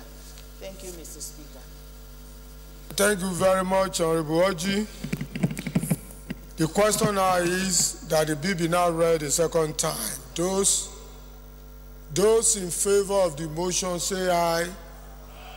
Those against say nay. The ayes have it. Clerk is therefore invited to read the long title of the bill. Honorable Speaker, honorable members, a bill for an act to amend the Extradition Act, Chapter E25, Laws of the Federation of Nigeria, 2004, to give effect to the rule against double jeopardy as recognized under the Constitution, provide procedural safeguards to avoid extradition of Nigerian citizens with irrefutable and uninvestigated cases of mistaken identity, and to effect appropriate modifications on the Act to conform with the provisions of the 1999 Constitution and for related matters. Second reading. Bill referred to the Committee on Justice. The grounds Kayode Oladele had with the bill, the FCC man. What's your grounds? Well, thank you, Mr. Speaker, for giving me this opportunity. Even though it's been referred to the second force, to the committee.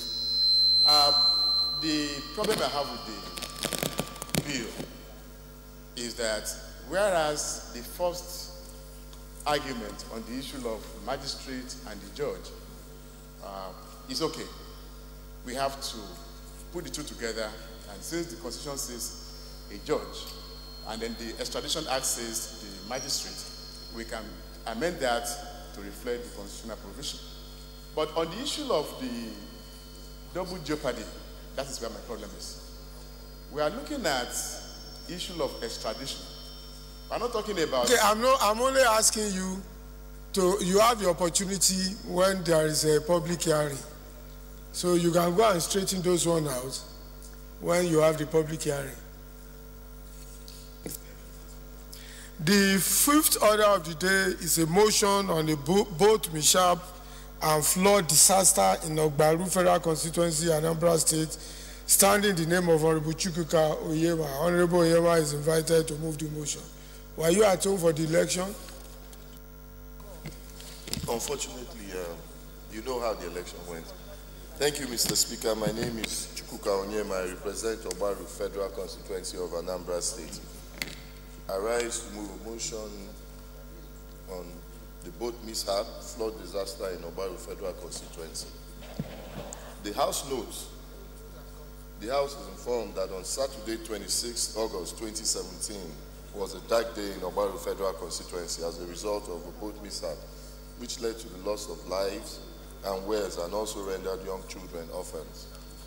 The House notes that construction work on the only road that traverses Onitsha, Oguibele, Ndoni, Asa, and Eze in Rivers State was stopped about 18 years ago, thereby letting the road to deteriorate to such an extent that the waterway is the only means of transportation. The House also notes that Obaru Federal Constituency shares boundary with other communities along the banks of the River Niger, such as Onitsha on the north, Asaba, Oko in Delta State on the west, Uguta in Imo State on the east, and Ndoni and Eze in River State on the south. The House further notes that the dredging of the River Niger by the administration of former President Goodluck Jonathan did not cover the portions from Onitsha through Obaru down to Ndoni and Eze, a situation which has led to the flooding of communities, submerging of health centers, schools, and destruction of farm produce.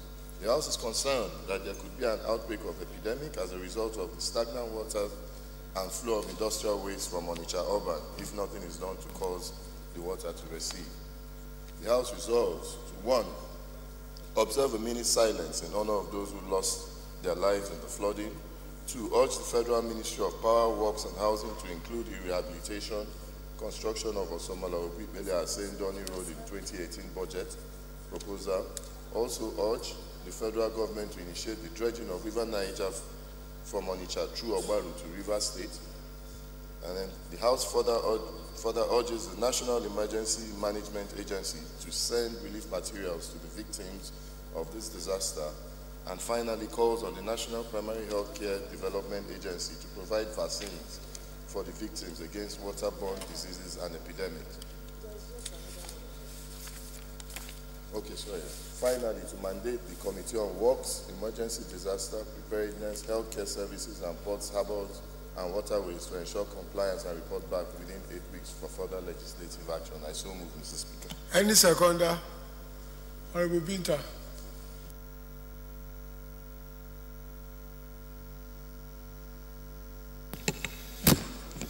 Thank you, Mr. Speaker. My name is Binte Bello, representing the good people of Kaltungo Shango. I'm from Gombe State. I rise to second the motion as moved by my leader. I say second. The motion is both infrastructural and disaster related, so I therefore go ahead and put the question. Those in favor of the motion say aye. Those against say nay. The ayes have it.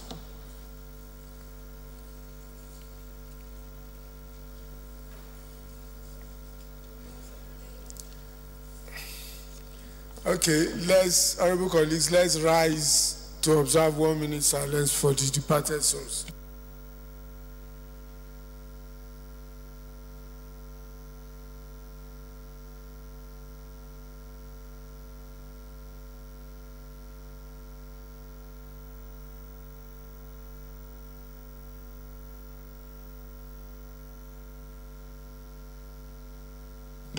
May the souls of the departed rest in peace.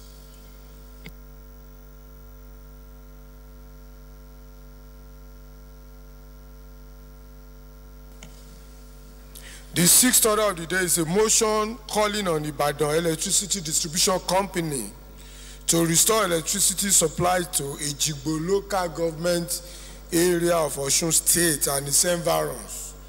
Standing in the name of Honorable Majid Alabi, Honorable Professor Majid Alabi is invited to move the motion. Thank you, Mr. Speaker. I'm Professor Majid Alabi. I represent the north, the south, Egbedore and Ejigbo Federal Constituency. I'm from the state of Osun.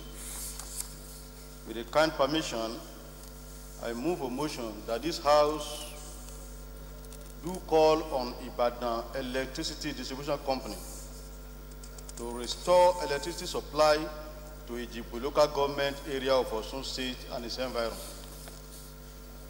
Mr. Speaker, colleagues, the House notes that Ejigbo, the headquarters of Ejigbo local government area of Osun State, is a cosmopolitan city with significant population and a thriving economic base, and thus has been one of the pillars of socio-economic and political development of Osun State in particular and Nigeria in general.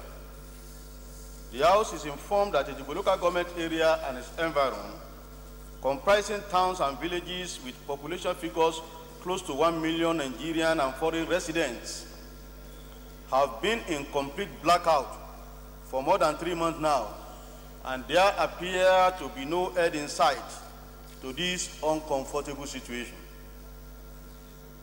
The House is also informed that the transmission lines for distribution of electricity to Ejigbo local government area and its environment cover several kilometers of bush and are therefore prone to being constantly vandalized due to poor monitoring, fault reportage, and response rate by the appropriate authorities. The House is further informed that the people of the various communities in the area have made immense monetary and material contributions over the years towards having improved electricity supply to their communities with no tangible result on a sustainable basis. The House is convinced that the non-supply of electricity to those communities might have contributed to the upsurge in criminal activities in the area and decline in socio-economic activities with the attendant hardship on the inhabitants. The House is aware that the responsibility for supply of electricity to the community rests on the Ibadan Electricity Distribution Company, which has failed, refused, and or neglected to take effective steps to restore electricity to those communities despite repeated calls, repeated appeals, and repeated demands from the people. The House is also aware that the Transmission Company of Nigeria and the Ibadan Electricity Distribution Company have their respective responsibilities in the supply of electricity to Ejigbo and the adjoining communities. The House is convinced that immediate restoration of constant electricity to the community will not only boost the socio-economic activities of the area, the state in general, and Nigeria, but also save the people of the communities from the menace of criminality and gangs that have seized the opportunity of the blackout to make living unbearable for the inhabitants of the various communities contained therein. Mr. Speaker, colleagues, the House is urged to resolve as follows. Number one, to call on the Ibadan Electricity Distribution Company to restore electricity supply to Ejigbo local government area of Osun State and its environs to save the inhabitants from the various threats attendant to long period of electricity blackout in the area. And secondly, the House urged the Transmission Company of Nigeria through the National Control Center in Osogbo, the Osogbo Transmission Region, and the Osogbo Transmission Center to urgently look into the issues affecting the transmission cables supplying electricity to Ejigbo and its environment to minimize faults, improve fault reportage and response rate, and thereby facilitate constant electricity supply to Ejigbo and its environment. Number three, the House is urged to also urge the Electricity Regulatory Company of Nigeria to ensure that the issues raised above are urgently looked into by the Ibadan Electricity Distribution Company. And lastly, Mr. Speaker, colleague, the House mandate the Committee on Power to ensure implementation and report back in 4 weeks for further legislative action. Mr. Speaker, colleague, I so move. Any seconder? Honorable Idagbo. Thank you very much, Mr. Speaker, honorable colleagues. I am Honorable Lego Idagbo. I represent the good people of Bekwara, Obudu, and Obanliku Federal Constituency from Cross River State. I rise to second the motion ably moved by my colleague and friend. I so second. This motion is utility related, and of course is going to be investigated by the Committee on Power. So I therefore go ahead to put the question. Those in favor of the motion say aye. Those against say nay. The ayes have it.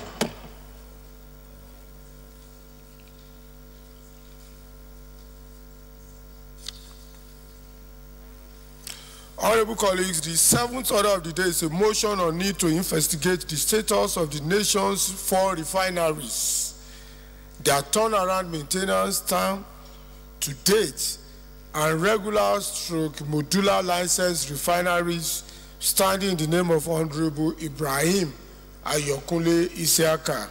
Honorable Isiaka is invited to move the motion.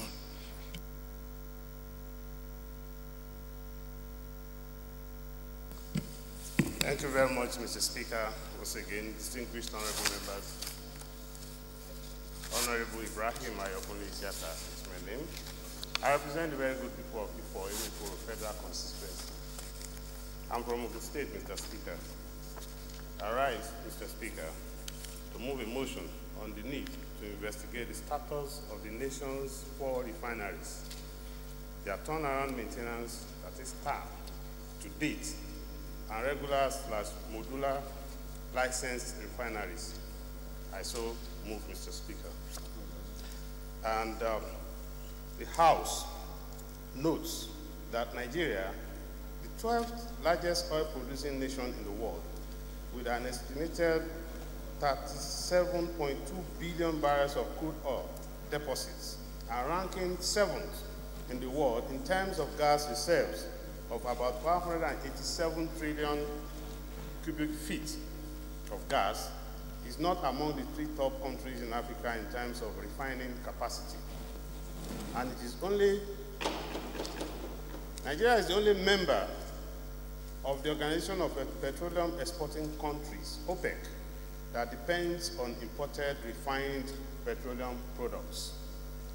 Also notes that despite the more than 20 billion US dollars that had been spent on the turnaround maintenance of the refineries built to refine 445,000 barrels of crude per day, the refineries so mentioned are located in Port Harcourt, Warri, and Kaduna, but they have over the years fallen into disrepair, with their average capacity utilization standing at abysmal 11%, which is the worst performance record in Africa, compared to 81% and 85% respectively for Egypt and South Africa.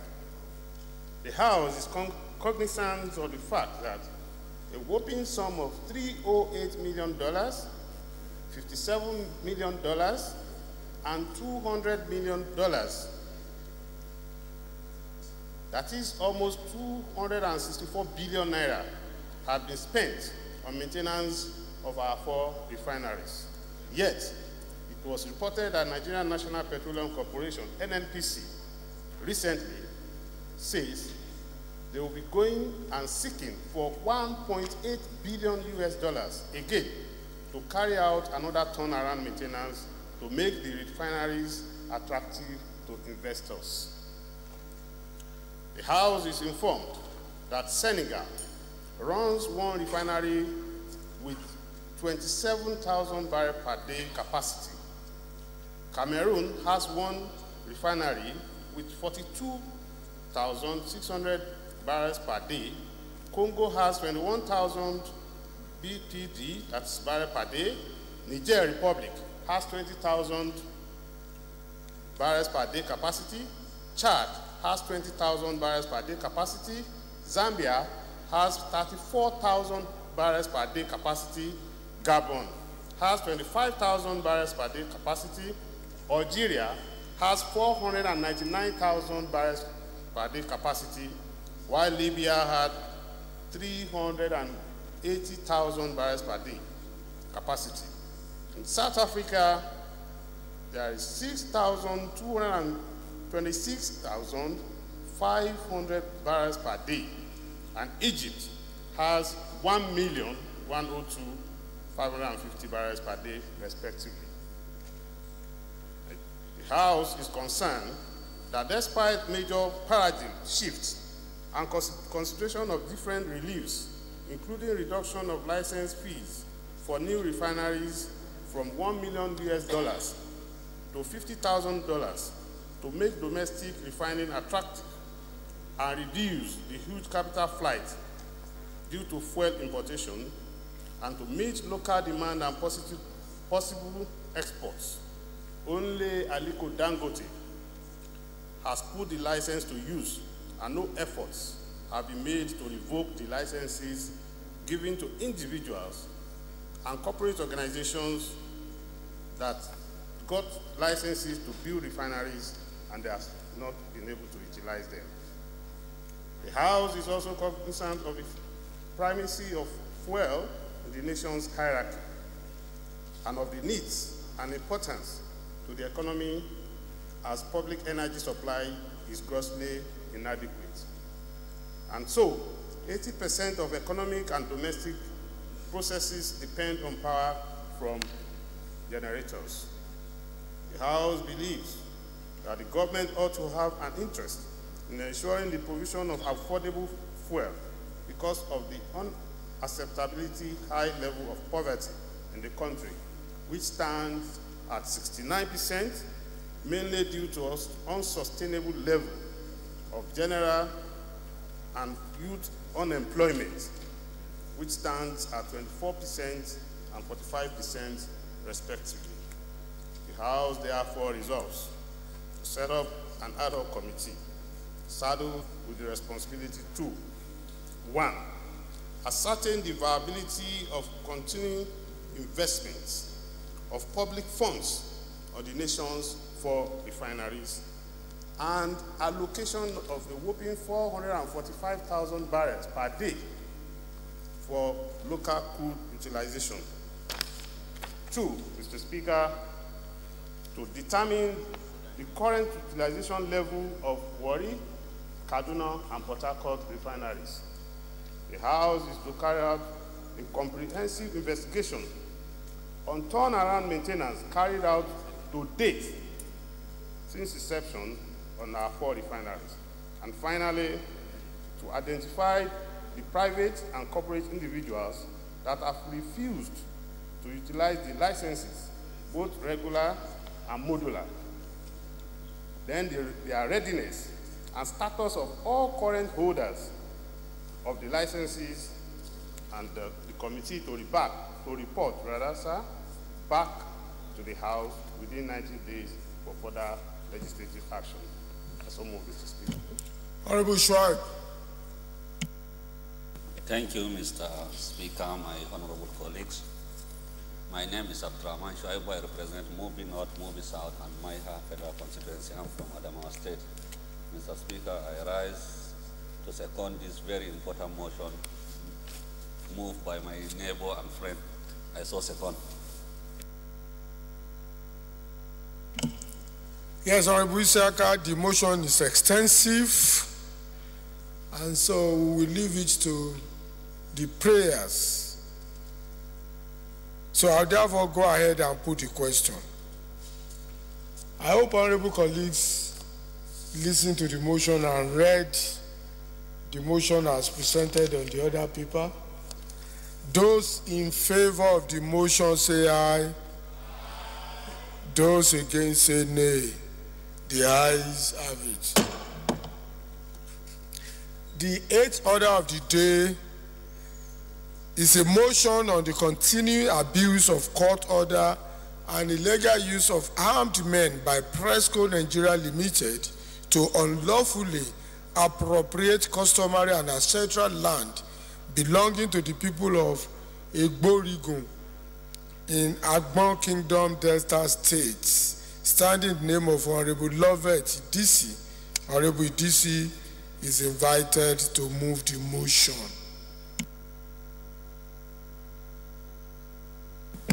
Thank you, Mr. Speaker. With the greatest respect, I remain Chief Idisi Lovett. I represent the good people of Ethiopia East and West Federal Constituency of Delta State. Mr. Speaker, honorable colleagues, I'm an honorable chief.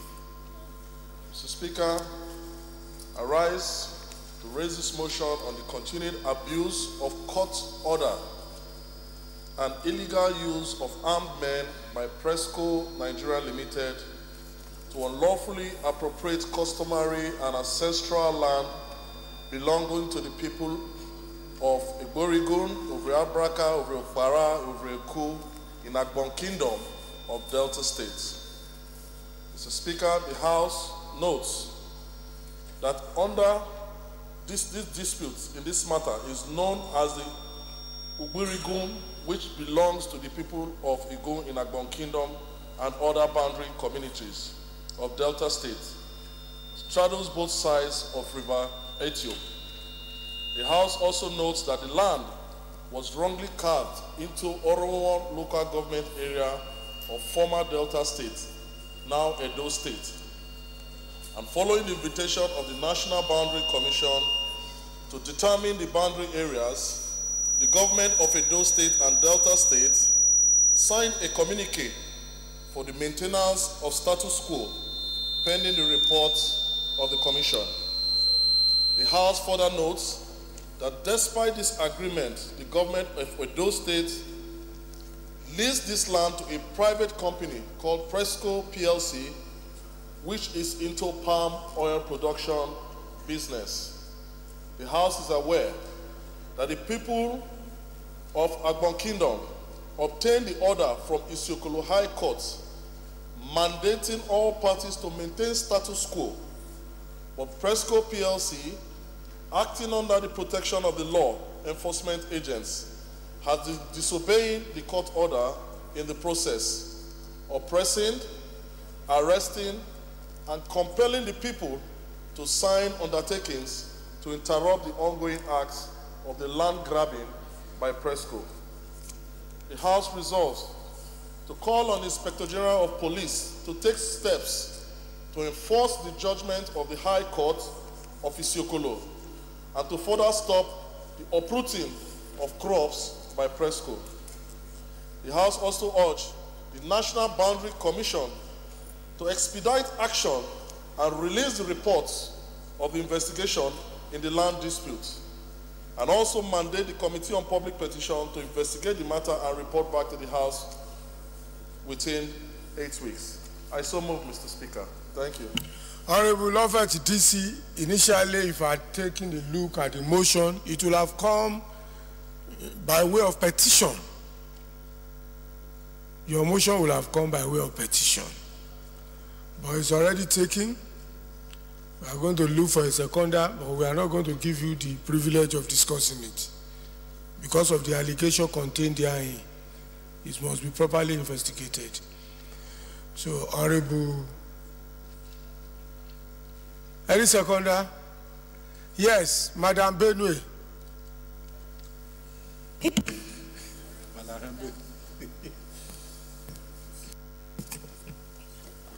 Honorable Speaker, my honorable colleagues, I'm Honorable Mrs. Dorothy Mato, member representing the good and transparent people of Vande Kia Federal Constituency. Mr. Speaker, I rise to second the motion moved by my honorable colleague. I so second.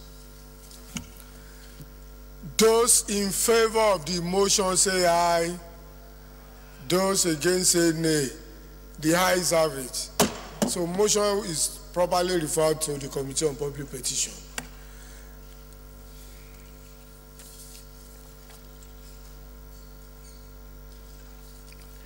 The ninth order of the day is consideration of a bill for an act to amend the National Open University Act, Chapter N63, Laws of the Federation of Nigeria, 2004, to provide for the inclusion of ICT as another means of providing tuition towards the advancement of learning throughout Nigeria by the National Open University for connected purposes. Honorable members will recall that the bill was committed to the Committee of the Whole on Wednesday, 18 October 2017.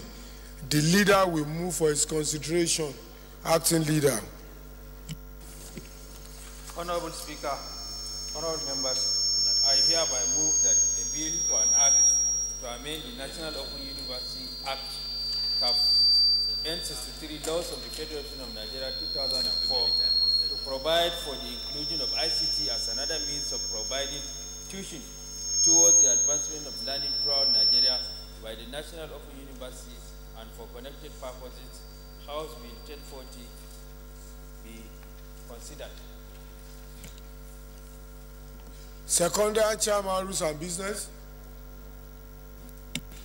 Thank you, Mr. Speaker, honorable colleagues. I rise to second the motion, moved by the acting leader of the House. Those in favor of the motion say aye. Those against say nay. The ayes have it. The 10th order of the day is resumption of consideration of a bill for an act to establish the Nigeria Financial Intelligence Agency as the central body in Nigeria responsible for receiving, requesting, analyzing, and disseminating financial intelligence reports and other information to law enforcement, security and intelligence agencies, and other relevant authorities, and for related matters. Honorable members will recall that on Thursday, 16 November 2017, consideration of the bill was deferred to enable the Committee on Financial Crimes liaise with the Committee on Rules and Business to re-examine and represent the bill in line with the acceptable format. I now invite Honorable OK Jeff to brief the House on the matter. So, Chairman, Rules and Business. Thank you, Mr. Speaker, honorable colleagues. I'm Dr. Bode Ayoronide. I represent Owo Federal Constituency. Honorable Speaker, honorable colleagues, I rise to apply that this bill, the resumption of the consideration of this bill be stepped down, as there are still some issues to be sorted out. Thank you very much. Bill withdrawn by the leave of the House. Leader. Honorable Speaker, honorable members, I hereby move that the House do resolve to a committee of the whole for consideration of the report. Chairman, Rules and Business. Thank you, Mr. Speaker, honorable colleagues. I rise to second the motion that the House do resolve to a committee of the whole. Those in favor of the motion say aye. Those against say nay. The ayes have it. The House hereby resolves into the committee of the whole to consider reports.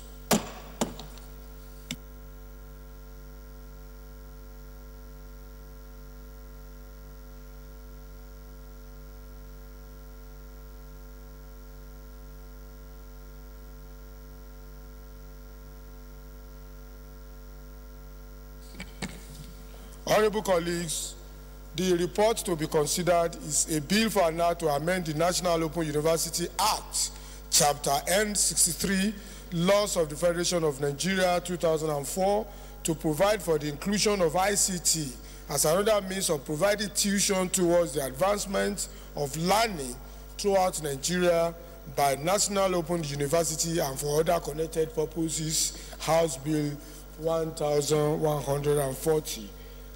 I'll now invite Acting Leader to speak to the report.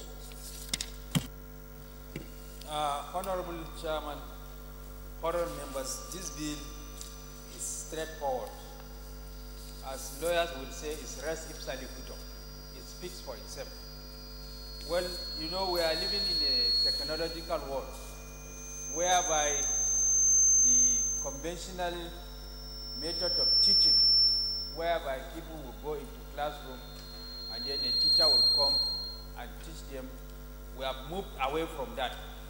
So in order to bring teaching and learning that is being conducted by the National Open University in tandem with the technological world of today, whereby distance learning can be done through the use of ICT, that this bill is now, the National Open University Act is now sought to be amended with a view to allowing it to use ICT in tandem with the present day technological world to teach students as well as a means of imparting knowledge.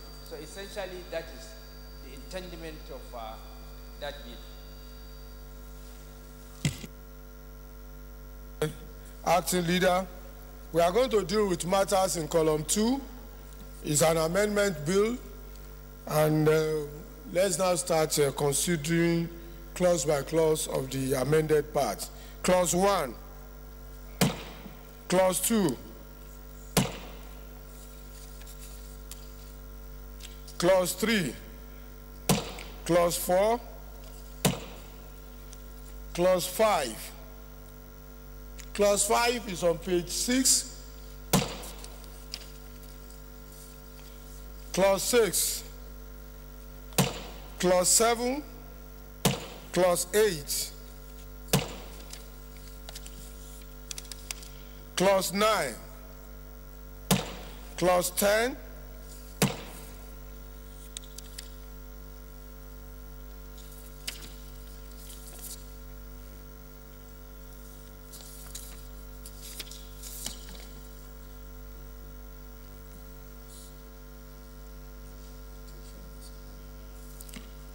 Clause 11, interpretation. Short title of the bill, long title of the bill. Acting Leader.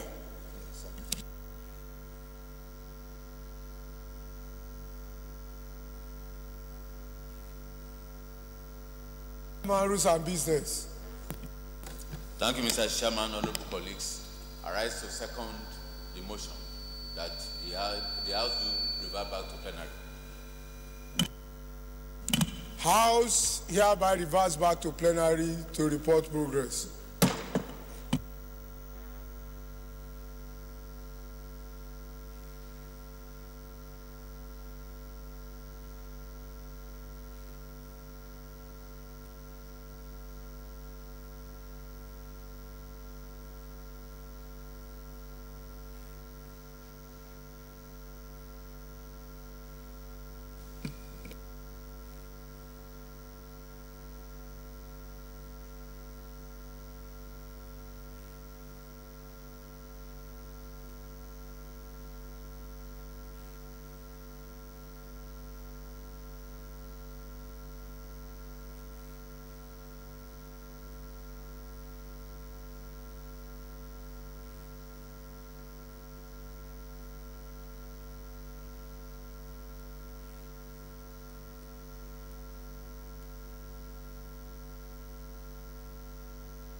Honorable colleagues, the House in the Committee of the Whole considered a report on a bill for an act to amend the National Open University Act, Chapter N63 Laws of the Federation of Nigeria 2004 to provide for the inclusion of ICT as another means of providing tuition towards the advancement of learning throughout Nigeria by the National Open University and for connected purposes, and approved clauses 1 to 12, the schedule and the long title of the bill. Acting Leader.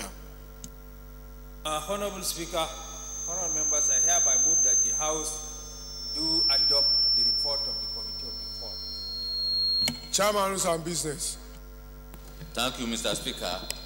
I rise to second the motion that the House do adopt the report of the Committee of the Whole. Those in favor of the motion that the report considered the Committee of the Whole be adopted, say aye. Those against, say nay. Professor Majid. Ayes have it.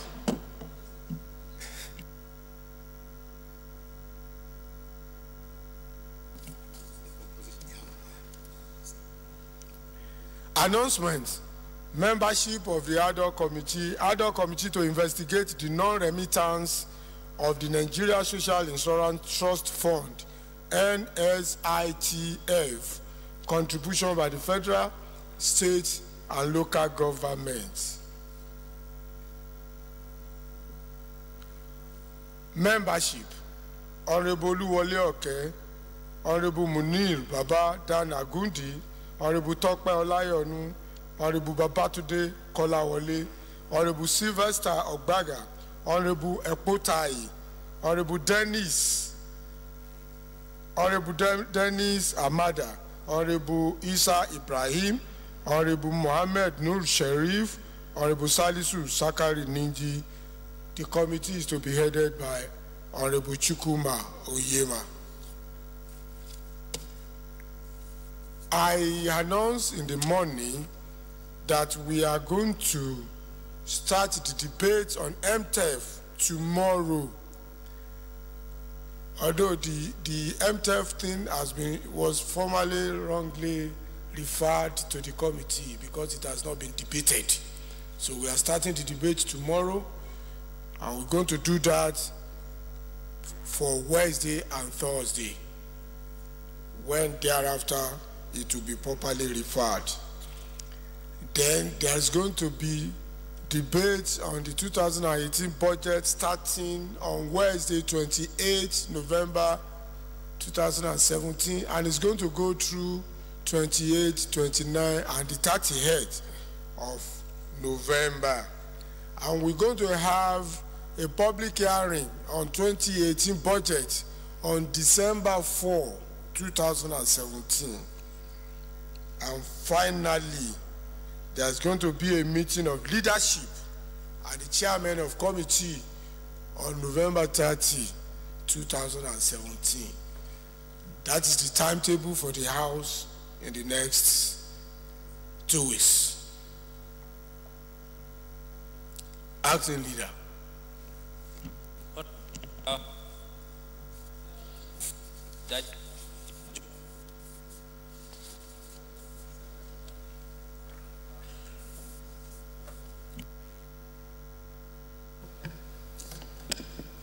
Mr. Speaker, honorable colleagues, I rise to second the motion of adjournment, ably moved by the acting leader of the House. House stands adjourned to Wednesday, 22nd of November 2017, 11 a.m.